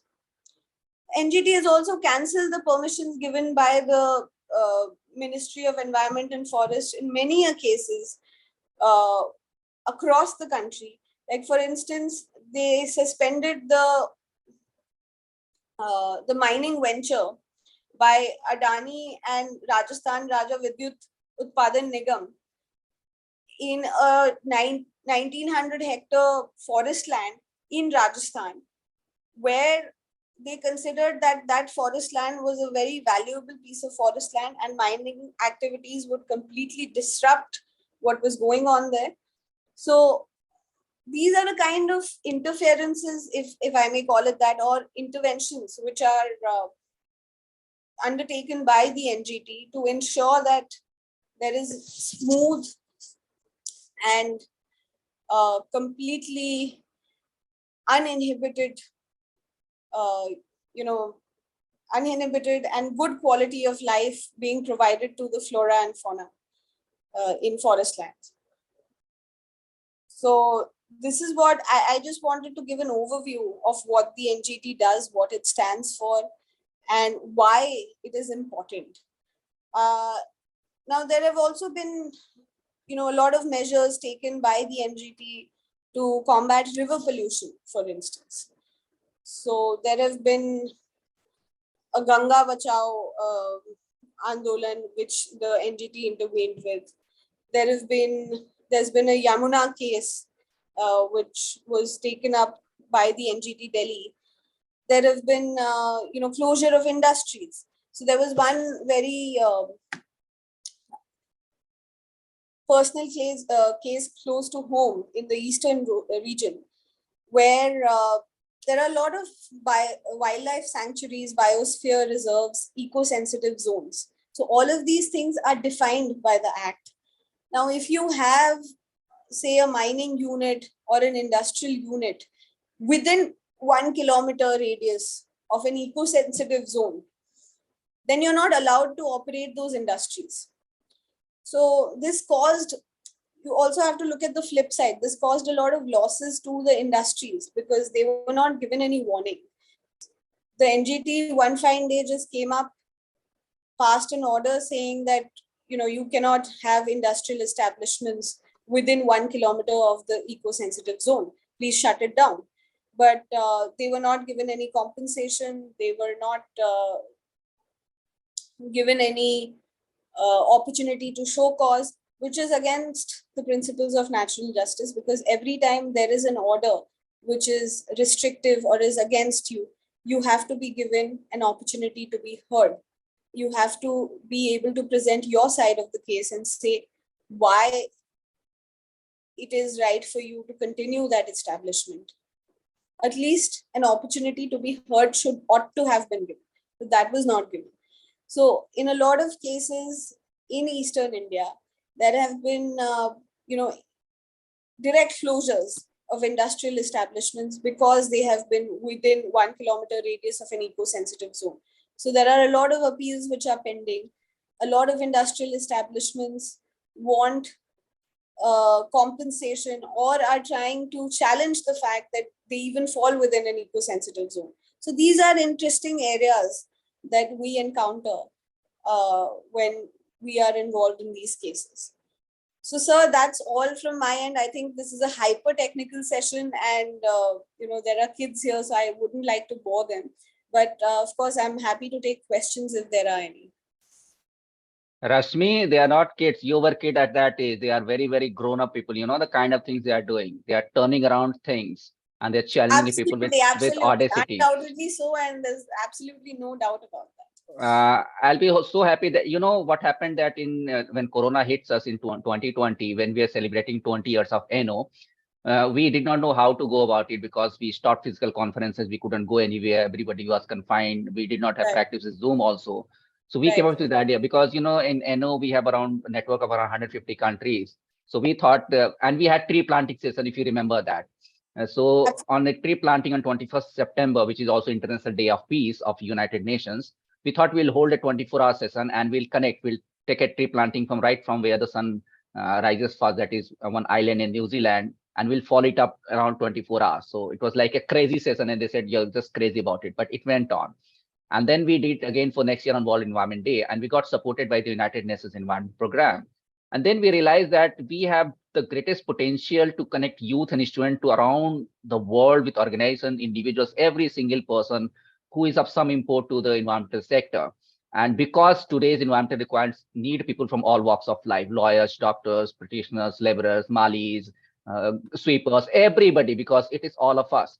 So we realized that we can have these great things connected, and it has become a huge platform. I'm very happy that if you see in the guest list, 24 hours, these students have been training for 7 days continuously. They have not slept even they keep on messaging me, sir, can I sleep? Can I go away? And they are not leaving still because I say there are people coming from. So it's not a technical session. It's something that they need to know.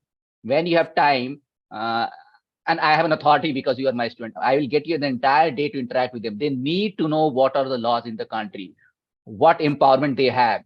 They need to know they're powerful if they take an action and climate action against the government, against the local authorities, or against a tycoon, against a mafia, against anybody in the country. They're not alone. They need not be afraid. They have the backing and the power and support of every single individual, lawyers, practitioners, doctors, NGOs, us, which is under the umbrella of ACT now. And I'm very happy that Rasmi has supported us and told us that since in any case we ever need to take a case against somebody that is related to environmentals, he will do us free of cost. Won't you? Absolutely, sir. And I also have another student who was the head boy, Nikhil Gadia. He just got a huge stake in Bansal and Associates. He's based in Delhi. He's one of the fantastic people. He's got a whole load of supporters and lawyers with them. So you are going to be supported. Don't be scared. Take your actions. And one direct question to you, Rashmi, because you are a lawyer, so you're not afraid of anything. NGT has been constituted. Do you think powerful governments are dangerous to environment? Because sometimes they take cases which are favorable to them, not exactly because there's environmental laws. And these builders is a nexus of companies and builders and kind of people who are associated with money to push through the government because they have money to do that. I wouldn't be taking names, but you know what happened in Brazil when Jair Bolsonaro took place? He literally burnt out entire Amazon. He lost the presidential election and he's no longer in the picture. Same thing happens, especially in developing countries. India is balanced. I mean, some things happen in your favor, sometimes it is not in your favor. But do you think NGT is a powerful body and you don't have to be political about it? Or it's a puppet in the hands of the government? You only take up and pick up cases which are favorable to you or the government and ignore the rest. So it cannot be a puppet. Sorry. For instance, in Rajasthan, you picked up a particular case because the Rajasthan government is different. In West Bengal, you pick up a case which is different. Without being political, can you answer that? And how we can improvise? How can use the power of the youth? I'll also recite. There is this guy. We are building a highway between Dehradun and Delhi. There is a highway. This guy, he's a good friend of mine. He belongs to a US company and he's the CEO of this who builds all this expressway and the highways. And we are in constant argument because he says, we are building this expressway. We need to cut down 50,000 trees, but we'll plant 2 million trees there. And I keep on saying, you can't replace a single natural tree, even if you plant 1 million trees there. There's no replacement for natural forests. So don't be so happy about it. So my previous question, are you a puppet in the hands of government or can you take your own call? And how this youth can be empowered with the power the NGT has? It's a very powerful body. So I'll answer that, sir. NGT is a judicial body. It is not a political body. It is not, its appointees are not political. It is a judicial body and there is a full transparent mechanism and one can, see it online. The appointment mechanism of the NGT judicial members and technical members. There's one judicial member and one technical member sitting at every NGT bench. Like I said, there are 4 pan-India benches, East, West, South and North of India. And there's one principal bench at New Delhi. So all of these benches have one judicial member and one technical member. All of these members are appointed apolitically. There is no political intervention. There is a whole process in the way these members are appointed. So there is no scope of political interference. And which is how it should be with any tribunal or judicial or quasi-judicial body. And which is why they are able to ensure the transparency and lack of any kind of interference or influence from the political arena of the country. So that is one. Secondly, to answer your question as to how the youth can be more involved. So anybody, any active citizen of India, so as to say, who wants to bring up an issue, who wants to challenge an issue, who sees that there is an issue worth bringing to the NGT, can do so. you can always contact any lawyer and you can ask them that, this is an environmental problem that exists in your area or probably in your, friends or relatives areas. And they can always help you to, say, draft a petition, and you can tell them what the facts are. And accordingly, that petition can then be filed at the respective NGT. So any student can also do this. So that's how the role of the students who are present here today is very, very important. Because if you notice that something is amiss, something that has not been noted by the media or the NGT, or even if noticed by the media has not been taken up, in an adjudicatory or a legal way, can be taken up if you help support the judiciary in this. So your help is, of course, invaluable. Thank you, Rashmi. Thank you so much. It's so nice to know. And obviously, if you can stay on a little longer, unless you have a case to pursue and run to the courts and run to I your actually petition. do so. Okay. I have Anna Prito. You might know her. She is from Argentina. Anna, can you unmute yourself? And she is a group of students who are going to play some fantastic songs for us. Anna has been our host in Argentina and Brazil in years, and we have been very good friends for such long years. And she does a lot of environmental work. She's also a very powerful lady in Argentina, usually run by the military governments. And she keeps on roaming all around the globe also. So before that, we'll show a small presentation. But Anna, can you just, and please go slow because her English is as good as our Spanish is. So it will take time to translate between the two of us. So Anna, say hello, and we'll move on. We'll show a Spanish presentation from our coordinate in Spain, and then you have your students to present it. Over to Anna. Thank you, Rashmi. Thank you so much, sir. Thank you, everyone. Anna. Hola. Hi, how are you? Hi. I ¿Cómo am estás? with my student. Hi, my name is Franco. Hi, my name is Ailén. Hi, my name is Hugo. Hi, I am Mateo. I connecting from Los Andes and have other student more is coming in Zoom in this moment. Joaquín Melo. No sé si. Okay. So please, Anna, yes, where are you right now? Which place are you right now? No tengo idea qué dijo. One of you can speak English and Spanish. Okay, my presentation with my student is about the glaciers in Argentina. The problem is the missing the ice. You have a video or put? Students, if you speak English, can you help me? I'm asking which place are you right now? Which city? Which city are you in just now? Que le expliquen, no puedo. Que ustedes expliquen un poquito qué pasa con los glaciares. ¿Qué están perdiendo hielo? Los glaciares missing ice. Dale, cualquiera. Dale. Are you The in glacier school missing ice. or The glaciar missing ice in Argentina. Okay. It's okay. La volcano is very low snow every year. Minor and minor. When all the summer, minor ice. I have a video. I sent you a video about the missing glacier in Argentina. Yes, Sam, can you hear me? We have Sam from Thailand, our coordinator. Can you hear me, Sam? Can you speak? Just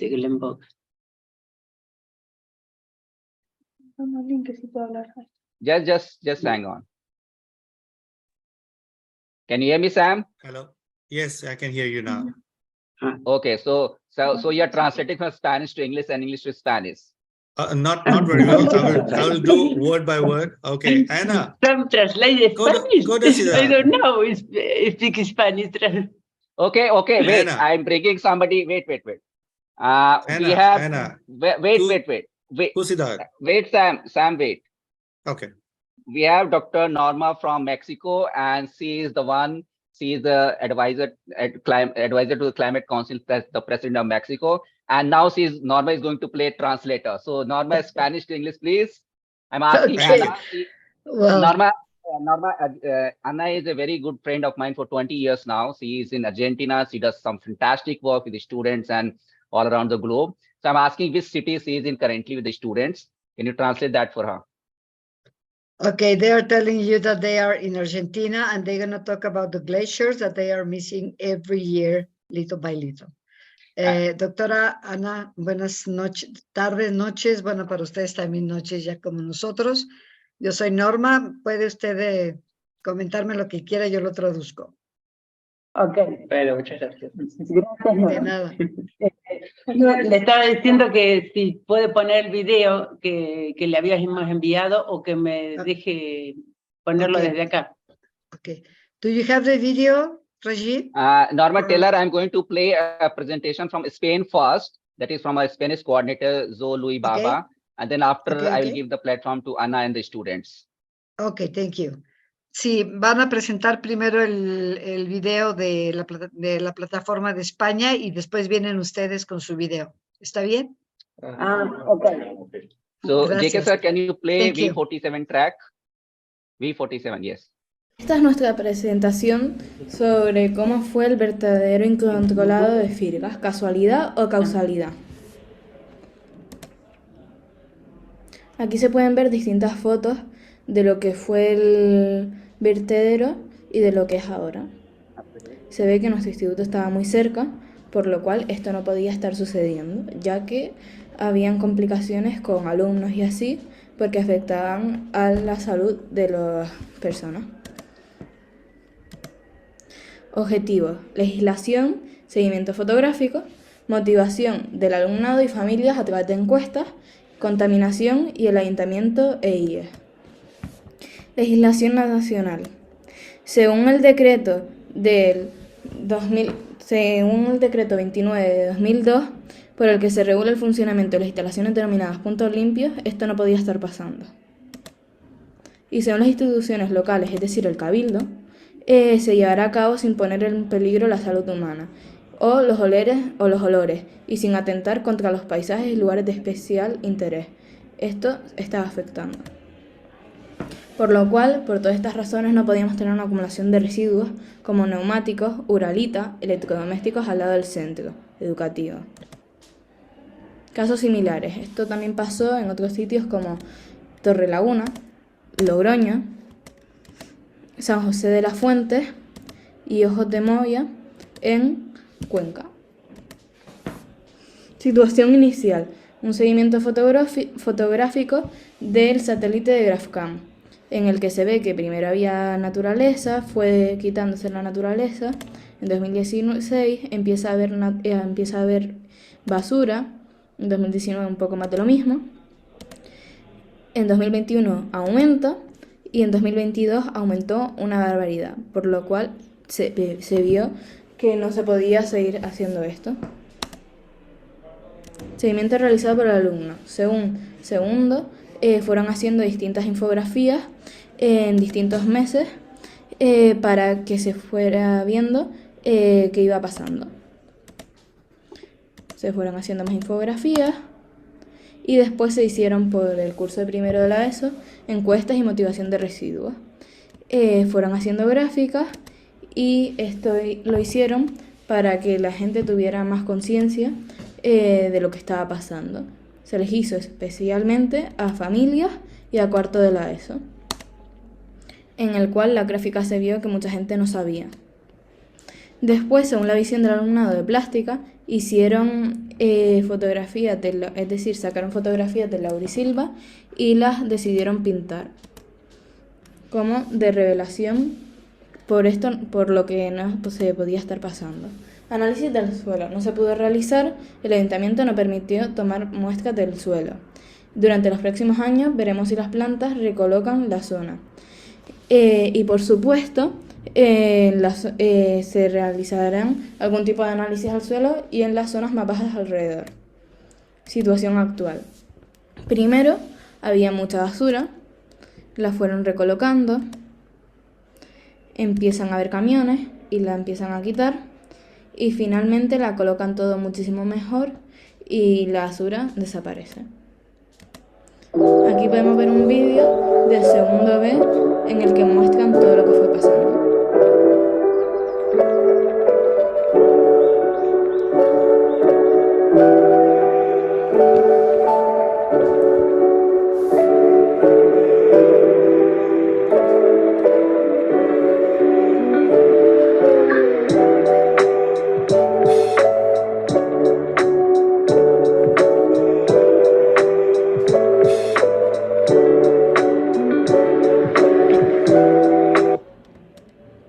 Conclusiones.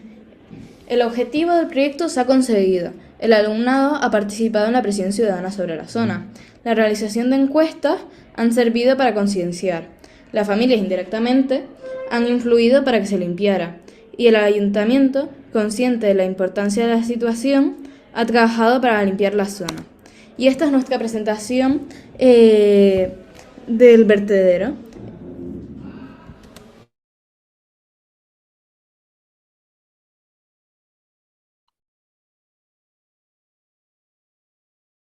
Okay, that was presentation from our Spanish students. So obviously there's some language barriers, but I promise my students will have a Spanish translator full time next event. We always have this little. Thank you, Norma. Thank you so much for being with us. And now I give the floor to Anna and students. Can you just translate it to her so they can make a presentation? Do they want us to play their presentations or they will do it themselves? Yes, yes. Thank you. I couldn't do it. Yeah. I think that I can help them. Yes, of course. Por favor, doctora, adelante. Doctora Ana. Gracias. Quería presentar a Joaquín, que ya llegó. Joaquín, ¿te podés presentar? ¿En inglés se puede? Joaquín just arrived and he will make a presentation himself. Joaquín, por favor. Joaquín, ¿estás ahí conectado? Joaquín Melo. Joaquín Melo. Ok, está aquí.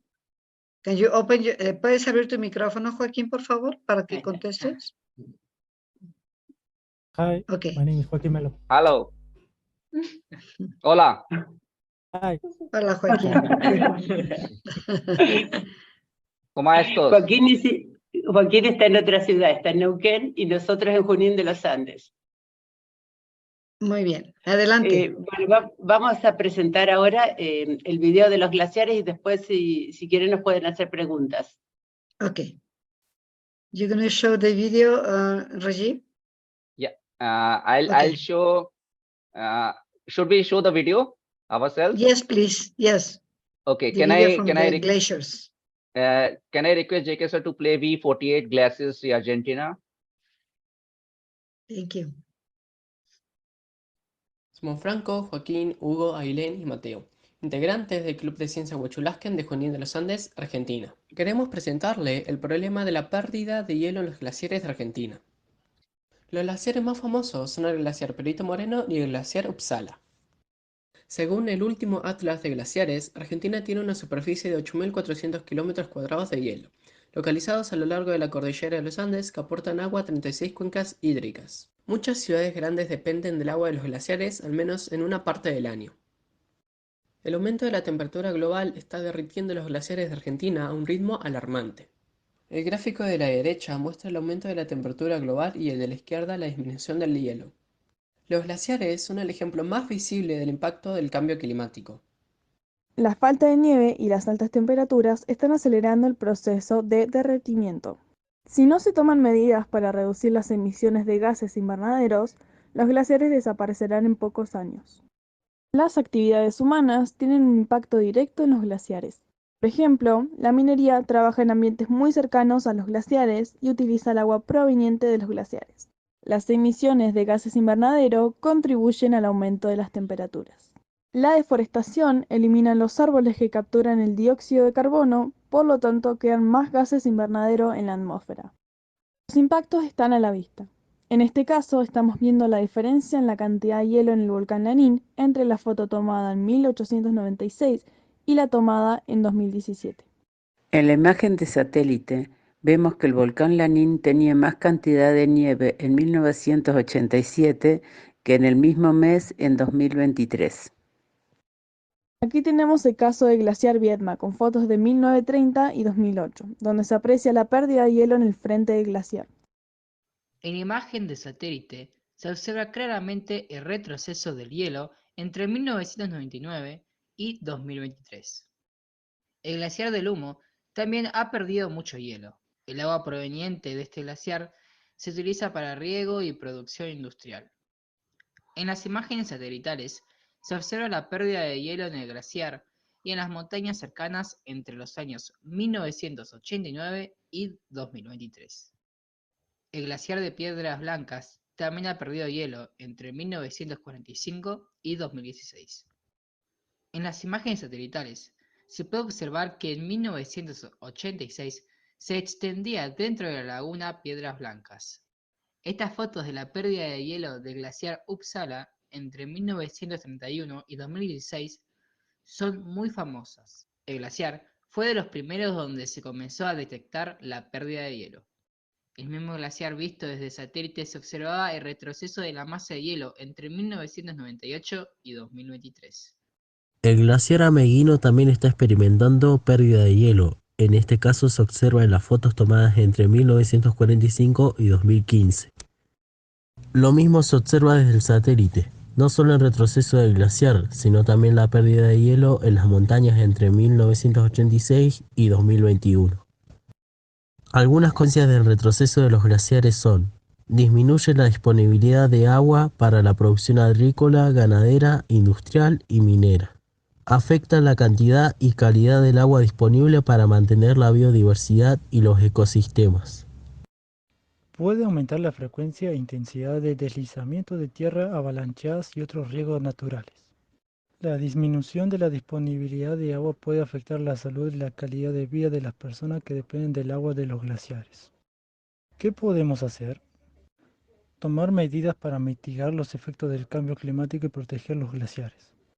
Alguna solución incluye la reducción de emisiones de gas invernadero, la promoción de prácticas agrícolas sostenibles y la implementación de políticas de gestión de agua. Muchas gracias por su atención. Quedamos disponibles para responder sus preguntas.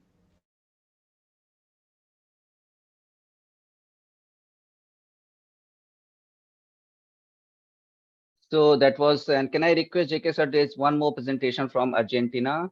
Are you going to play this one orchestra or should we play the video? Anna? Sorry, Dr. Norma, just a second. Yes.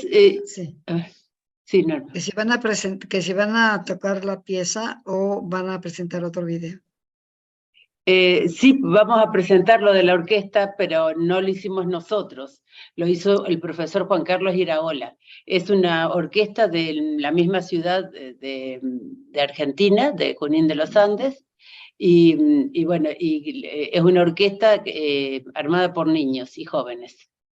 Okay, yeah, they will present the orchestra now. It's not from them, but it's another professor who is in charge and will be with kids. Bueno, okay. Que lo dentro de Okay. Juan Carlos. Go on, Okay, please. go ahead, please. Yeah.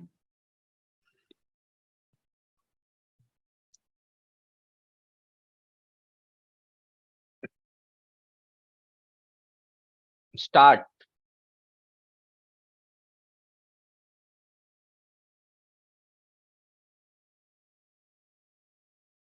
I mean, I think there's a bit of communication gap again. Will they present or should we play the video? ¿Lo quieren presentar ustedes? ¿Quieren compartirlo ustedes o lo presentan acá? Yo lo comparto. Si lo tiene a mano, porque lo presente mejor por la velocidad de internet. Okay, if you have it, it's better because they have a very low connectivity, please. So I'm playing it. JK sir, can we play this Argentina Orchestra Zunin Law and the V49? Thank you. Gracias. Lo van a pasar ellos. Mejor.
So that was from Argentina, lovely. I want to share some pictures just for our own students and for the students of Anna to bring back old memories when we were in Argentina a long way back from the town or city that they're coming from. It's a beautiful city bordering with Chile and surrounded by Andes Mountains. So I'll just share my screen if you permit me to show some pictures. Also, I have two young students, my students now into serious climate activities from Guatemala. I can bring them up screen. Sophie, are you here?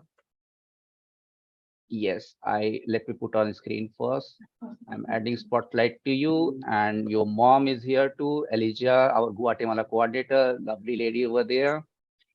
And I don't know where is Andrea because she's in Germany and she might be struggling with her timings. I'll tell them little late about, but I'll show you some pictures, just 5 or 4 pictures, which I hope you'll enjoy that also. Wait a second, I'm bad at sharing. JK sir, can I share? Yes. Yes, you can. So this is our visit to Argentina. And because our cultures are so strikingly beautiful, we took some saris and Indian dresses for Anna and her daughter Marianella. She's grown up now. And it was all male. Can you hear me, JK sir? We can hear you, but we can't see anything. That's the problem. Okay. Only the wait. information is there. Sorry. Let me bring it up again. Yeah. Can you see it now? Till here we can see. After this, yes. After this, can you see this? We can see only picture like a thumbnail, very small. That's a problem. Wait. Let me try again.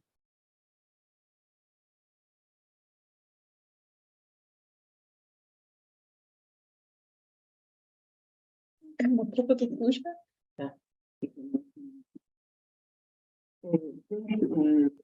you see this now? Thanks for the picture. Very long time your visit Argentina in the Lanín volcano. This picture I sent in the presentation very little snow. Okay, I think I'm bad at presenting. I'll try again. I have this folder. This is pictures. You can see it is small one also, doesn't matter. These are pictures from our Argentina visit. You can see small ones. Anna is wearing a sari, so we've taken some Indian dresses also.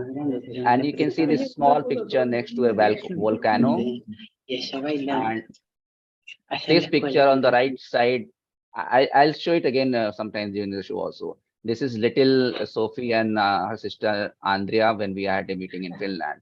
So anyway, I was trying to show these pictures because there is a human angle to everything that we do. There are lots of students are here. I'm trying to energize that. They have got a huge family around the world. We have people and in about 150 countries. So no matter what you try to do, wherever you want to go, you always somebody will take care of you in any country that you go to.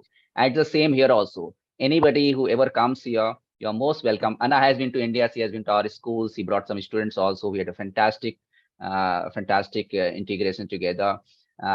The pop movement where Norma is here from the pop movement, we are organizing youth festival in Delhi and maybe in Mexico and maybe in New York. Most of you are welcome. This is just to energize the students that you're not alone. We are all together and you have a huge family cutting across all political boundaries, cutting around all mafias and dons and the powerful people. We are one and the same and we are together. So do anything that you want, follow your dreams and we are there with you. So Anna, just stay on, and Dr. Norma has been long with us, but I still request you, if it is possible for you, please stay on. It's a very interesting session. And I'm so thankful for you playing a translator tonight also. I forgot that Sophie is also from Guatemala. She speaks very good English, Spanish and English both. So Sophie, I'll bring up on the screen. She was very small when she got involved with us. And I'm so happy to see you grown up so big and so smart. So Sophie, can you share just a bit of our journey through Environment Online. Her sister is Andrea. She is working with the Plant for Planet, and they run their own environmental agency in Guatemala. Her mom is very supportive. We have been good friends for many, many years, and Guatemala is a beautiful country. So Sophie, on to you, please. Can we unmute Sophie? Just a second. Okay, I'm ready. Thank you. I think my mom wants to start for you talking about our project. So maybe I don't know if my mom. Yeah, she's here. I'm pinning her. Just hang on a second. She's a co-host. Okay, thank you. You can do that. They can unmute themselves. Yes, Ellie, welcome. Hi, how are you? How Very are everybody? Everybody is fine. I am fine, and we are happy to share again with all the people here. We are working around the world for the environment, and congratulations, Rajiv, for all the activities what you promote in the girls and the students and the teacher around the world. We have a little presentation of our job, what we have doing in Guatemala, and now let me say what we have here in the meet. The principal of one of the schools what we are working. I don't know if she have time to say something, Rajiv. Yes, you have time to say something, but before that, I welcome Sam, who is waiting patiently there. He is our coordinator from Thailand, from Punjab and Thailand. So Indians are rocking. Ronnie is in Taiwan. He's from Kerala. Sam is from Punjab. He's in Thailand. Elizabeth is from Sonipat and she's in Guatemala. So welcome all of you. And yes, okay. Let me say up. too, Andrea is in Germany, and she had a little problem because the time is different. Now it's 3 morning in Germany, and I think she don't feel the time, but she No, is tell her I'm very angry with her. I'm very angry with her. I'm going to talk to her in Germany only. Okay, but she's leading all the activities from there. Whatever, and don't play a mom here. I'm very angry with her. Just tell her. Anyway, we are very happy to have Sophie and you there. Just go on, please. Okay, but Sophie's here, and Sophie can share something about our country. Sophie, can you share, please, to the people here? Okay, so hi, my name is Sofia Nava. Many of you already know me.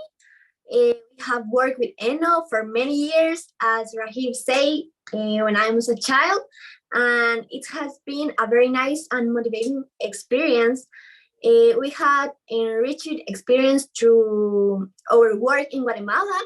Congratulations again to ENO to support and to promote actions for environment worldwide, and I am going to introduce you to some of the schools which we have worked on workshop, reforestations. I could not finish today with everything we have done, but I want to share you the things that we do. I don't know if I can share a screen. Yes, you can. Yes, Sophie, you can. Okay, let me see.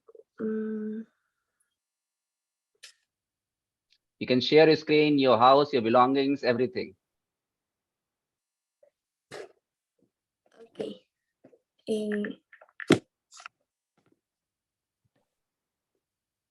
I am sharing my screen. I don't know if you can see it. Yes, we can see it. Okay. So what I want to talk to you about is the things that we have done with workshops in school. We have going to the schools, talk about and do workshops. This is one of the pictures of the schools of Guatemala inside the country and outside the country too. We also do reforestations and talk about that. I think there's my sister when she is still living here. I don't know if you can see it. It's in the picture right there. So also we have do workshops with in Zoom, and the schools make to us the videos that I'm going to present right now. I don't know if you can listen.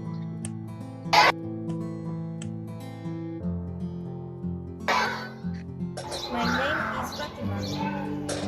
I study at the Universitas del Señor School in Guatemala City.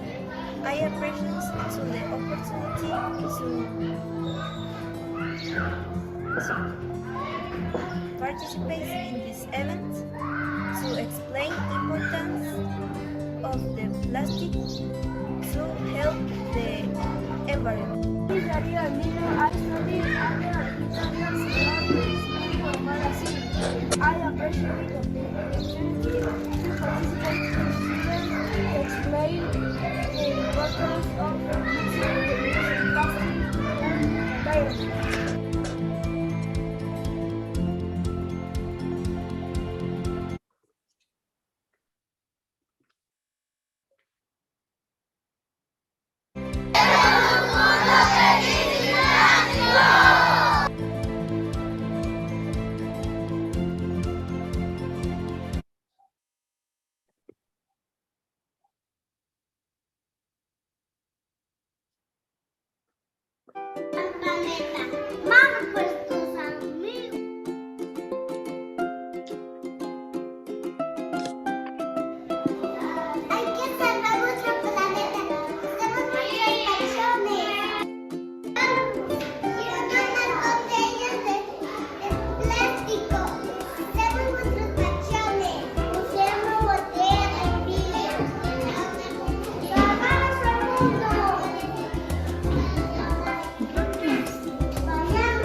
Okay, so the thing we say about all of these projects that we do with different schools is the most important is to work with the little ones to start creating environmental awareness from the very young people to have a better planet for the next generations. I'm going to stop sharing my screen. Yes. So thank you, Sophie. Thank you so much. And Sophie was very, very small, and Andreas is unfortunately sleeping on platform 9, 3 3¾ from Harry Potter. so I'll be there. Oh. Elijah, you have been with NO program. I will bring you up on the screen, and I need to share because we have old family members from NO. So just let me remove pin. And I can bring Anna is already there, Elijah is there, Sophie is there. Where is Sam? Let me bring Sam. Sam has Yes. already run away. We have Rajiv Rajiv, we have in this meet the principal of one of the school is Abejitas del Señor in Guatemala. Can you give a College, yes, I'm bringing, okay. Okay, yes, 1 minute, we can give a minute. Okay, the principal Colegio Abejitas del Señor, can you talk now? Welcome to India, digitally. Bienvenido a India, dice. ¿Puede hablar ahora, Colegio Abejitas del Señor, por favor? Hi. The Abejitas del Señor School of Guatemala is pleased to present the project A World Without Plastic, which is of the utmost importance to take care of the planet. Special thanks to Andrea for following up and supporting our project. And thanks to Act Now for this worldwide initiative where our students show interest and great joy in each activity to take care of the planet. The students of the Abejitas del Señor School now that they should avoid using plastic items as much as possible, such as straws, bottles, and plastic bags, then recycle as many plastic products as possible to help conserve our planet. We are proud to represent Guatemala in this project. Thank you very much. Let's save the planet. Okay. Thank you. And we are very happy to be part of this meet. And thank you again, Rajiv, and congrats for all your activity, what you promote around the world. Thank you. The best for everybody. And we hope to see again in some place around the world. Thank you. Sure. Because Sophie is here, any of our students you want to put a question, she's your same age and the kind of work she's doing, it's mighty strong. Even the president of Guatemala is scared of her. They can't challenge her. So any students you want to ask a question to Sophie? If you're still awake, our students have been on it for 7 days now, training, and they've been on the session for almost 15 hours now without any sleep or wink. So I'm just trying to raise them up if they're there. Dhriti, do you have a question? Let me bring you on. Yes. You want to ask something to Sophie? Could be just about, she's same age as you. So you can ask any question, what she's doing, and I don't know. I invite her to India, she'll invite you to Guatemala. I'm trying to get to Guatemala for many years now. It's very expensive. Yes, sir. I would like to ask, like, what inspires you or encourages you for doing this, and how do you help? I mean, how do you encourage others to join your initiative? I'll answer the first part. It's me. I encourage her, isn't it, Sophie? Yes. So I think the thing that inspired us to do this with the project is to work with the young people and see all the children talking about save the planet and have that in his heart. I think that's inspired us watching the children doing good actions for save our environment. Okay, I have Sweta ma'am also here. She's our social science teacher. She's the one who prepared this Act Now Club in our school, and she's very active with many social things also. Sweta ma'am, do you have a question for Sophie? She's the same age as Barminder or Dhriti, like that. So do you want to pose a Hey, question? Sophie, I really want to say one thing. I'm highly impressed with your work. I'm so glad that we can meet you and our students could meet you. My only question is this, that what was your motivation to go ahead for so long and keep on doing it? Because as a child there are so many distractions around, but you still continued. I just want to know this. Okay, so I think I worked with my sister when I was a child, and I always interested in this, in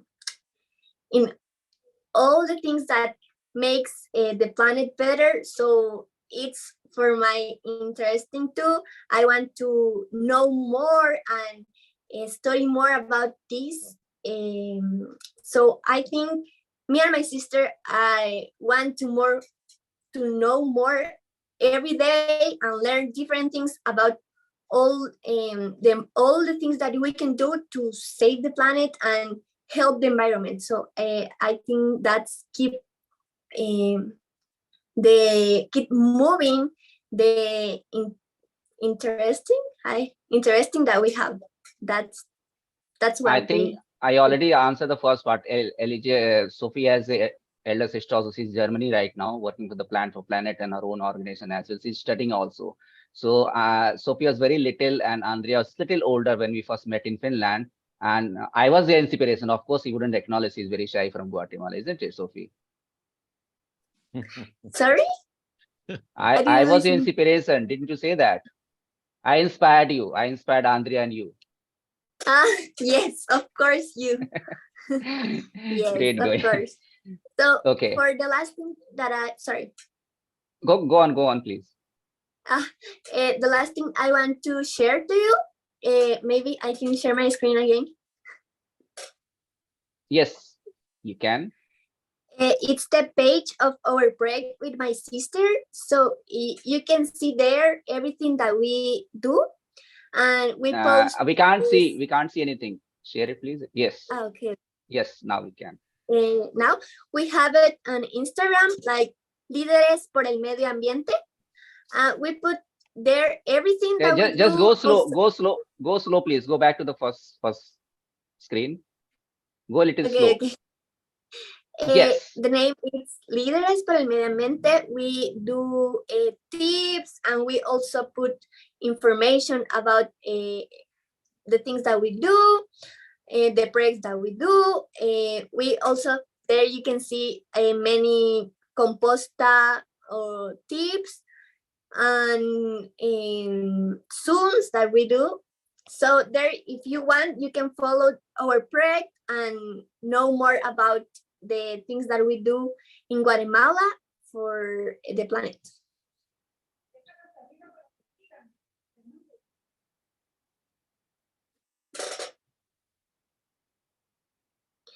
And that's all. So thank you very much for you and for the motivation, as you say, when we was very young. And that's all. Thank you very much for your attention. Thank you, Sophie. Please stop sharing the screen so we can get the yes. Okay, thank you, Sophie. Thank you so much. And we will have a presentation from the University of Tottori in Japan in few minutes time. Shino Koda is our Japanese coordinator, and she has been very busy. The Japanese students are very shy, and they were trying to get online, but these are very hectic and active classes. So 8:30 will be there, but we still have time for about 8 or 9 minutes. I would like to, because it's a very cultural people in Guatemala, in Argentina, we would like to show dance number that was composed for this event only, with lyrics written by staff and students and composed by teachers. So JK sir, can you play this dance by BFI's student, track number V3?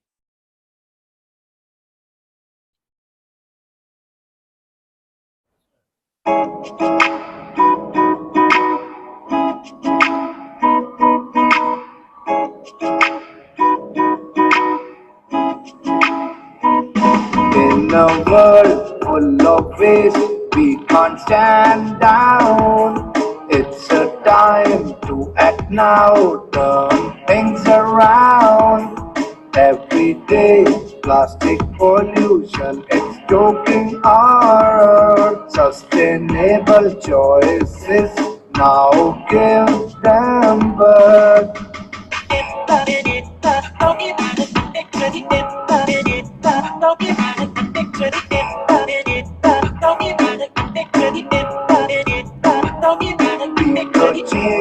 yes we can. New generation, take a stand, make a difference every day. Together we'll find better ways.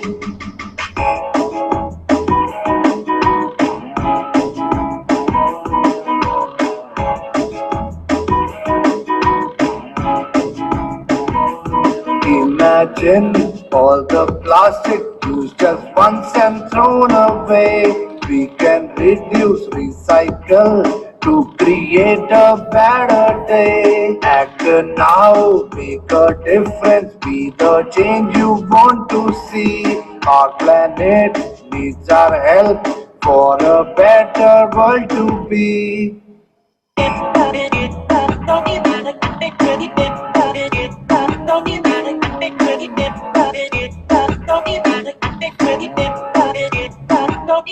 Imagine all the creatures living without plastic waste. No more plastic in our oceans, planet's beauty will embrace. Be the change, yes we can. New generation, take a stand, make a difference every day. Together we'll find better ways. Come on, let's join together and take action. Don't delay. We can make a brighter future for a better world today.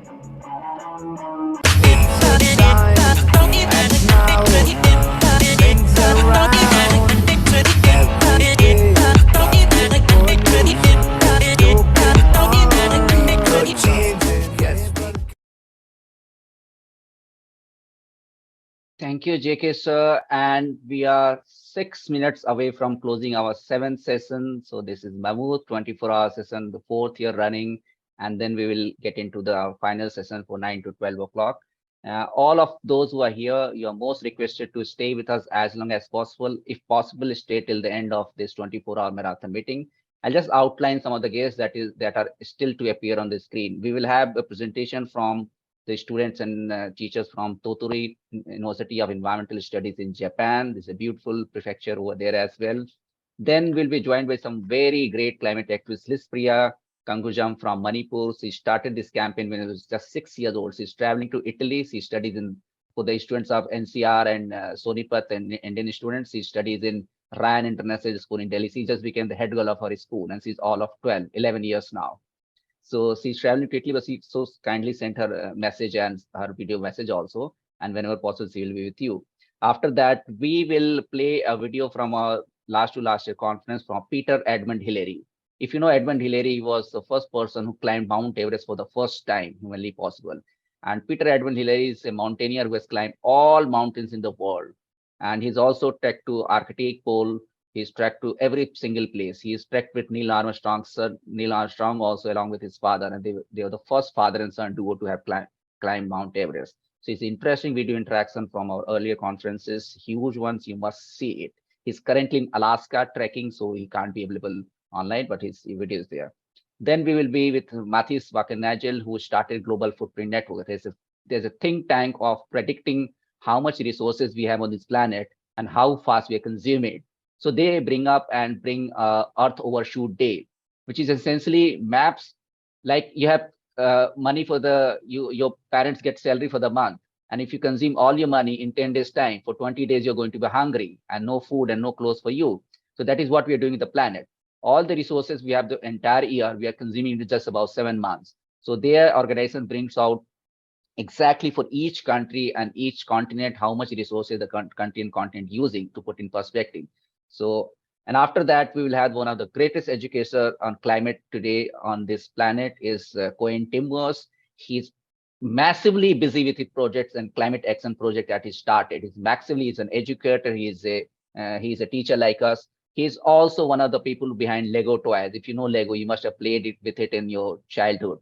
So he sent his regards and his speech from TEDx to be played for the students. These are the people who have devoted their entire life for working for this planet.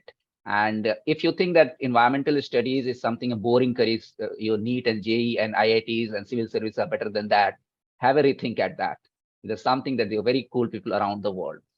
And that will play on till 10:30. So it's power pack scenarios. We'll get some time break also. And after that, we need every single person here on this screen, because we'll be joined by a very young Nat Geo explorer, National Geographic explorer from Indonesia. She's Brigita Maria Andrea Gunawan. She's all of 14 or 15 years old.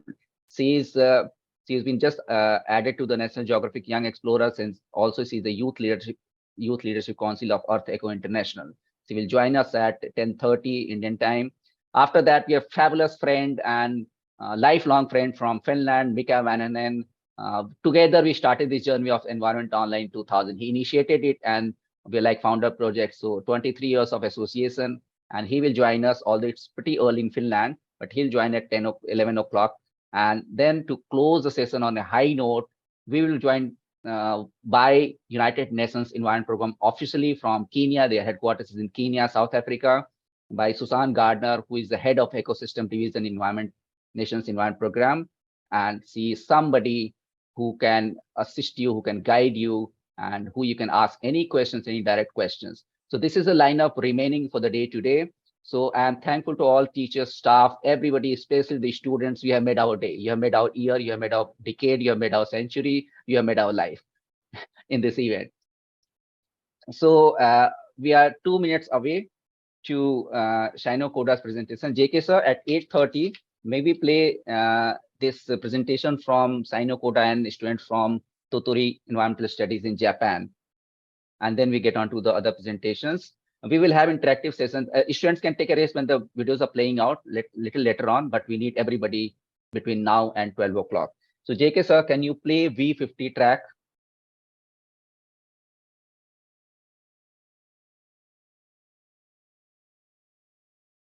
JK sir is sleepy now. Not sleepy. 50 is missing. Which one is this? Don't tell me. You want V50, V50. No. Okay, so I'll do that for you. This is PP. Actually, it is a PowerPoint presentation, PPSX file. Can you check it? Yes, I can. You got it?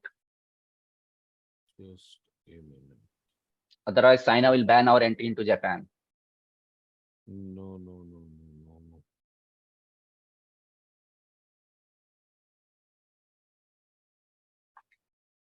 Give me a second. Got that.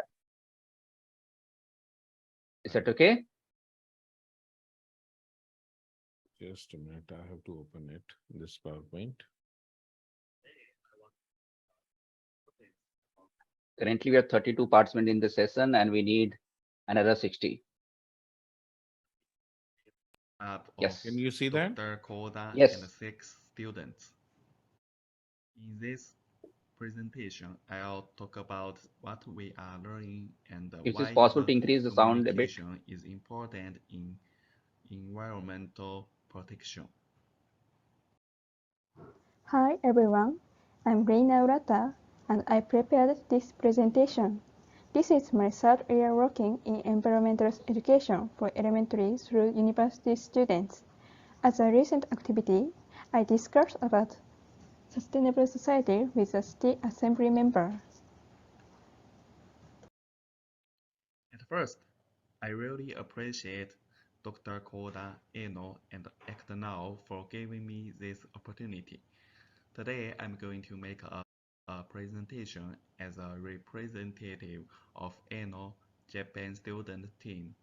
Let me firstly introduce myself to you. My name is Yansong Huang. I'm from Sichuan, China, and came to Tokyo, Japan 6 years ago. When I started to live in Japan, I was amazed at the cleanliness and the strictness. There are many differences of policy for the environment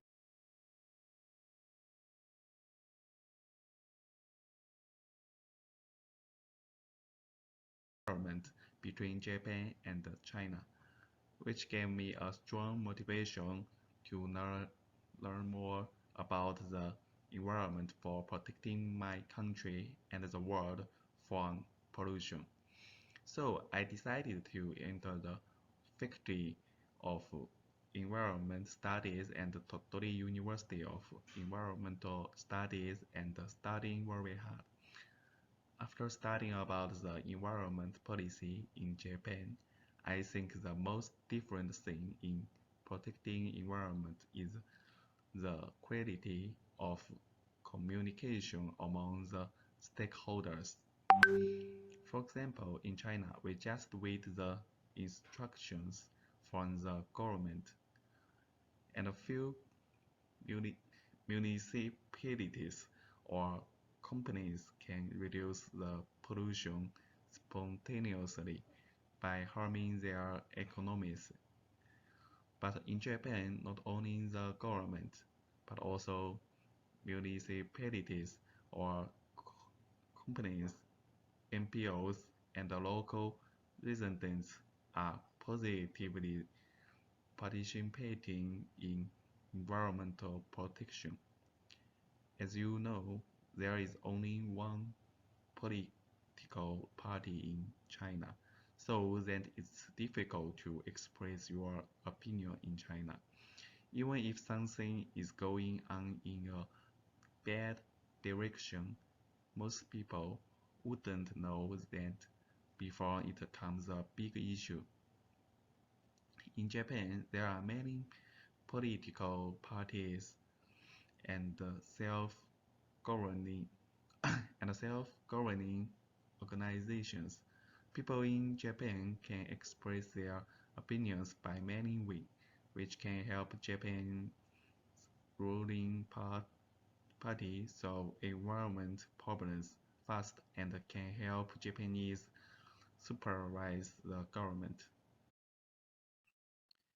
I'd like to introduce our university to you. Full name of my school is Tottori University of Environmental Studies. It was established in 2001. The fundamental principle of our university is harmonious coexistence of people, society, and nature. Our university has faculty of environmental studies and the faculty of business administration, and there are 1,275 students here. And next, I'll talk about the environmental education in Japan. In Japan, environmental education varies from region to region. Typhoon number 9 occurred from August 9th to 10th, 2009 and directly hit Sayoton, Hyogo Prefecture, causing unprecedented damage and resulting in numerous victims. Amidst this devastating situation, an initiative was undertaken to use the experience gained from the disaster.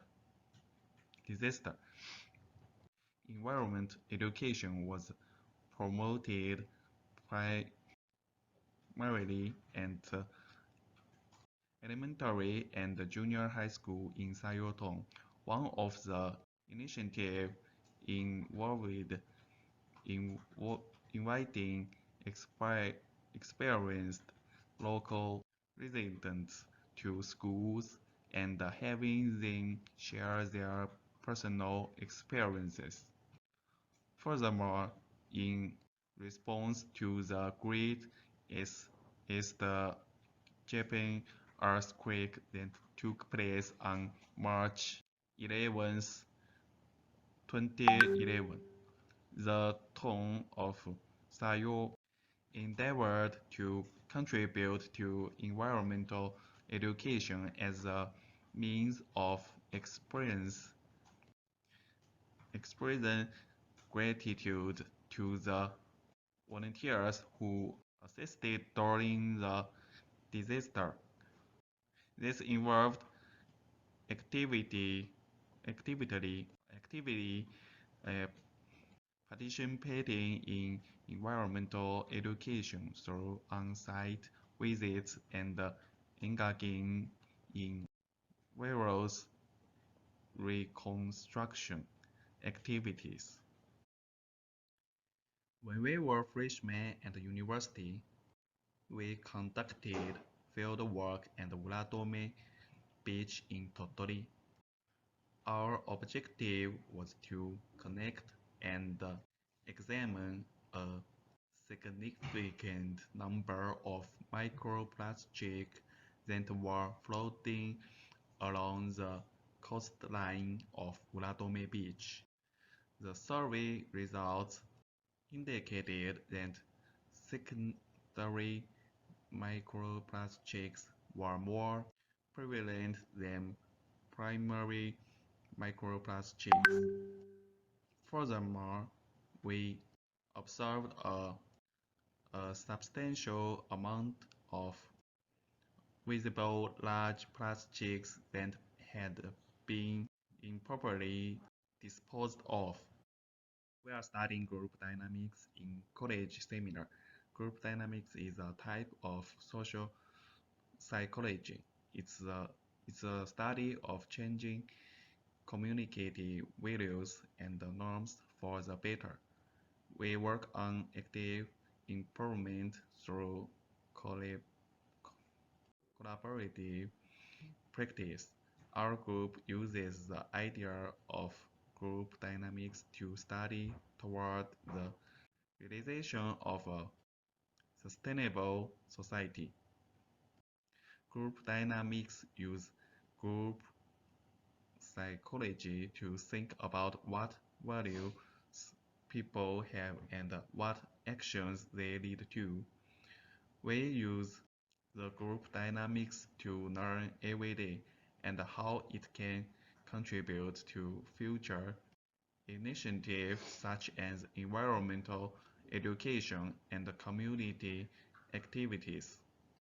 In conclusion, communication is important in environmental education, and our goal is to solve microplastic by group dynamics. It's also very important for us all to listen to the voice of each stakeholder. Thank you so much for your attention.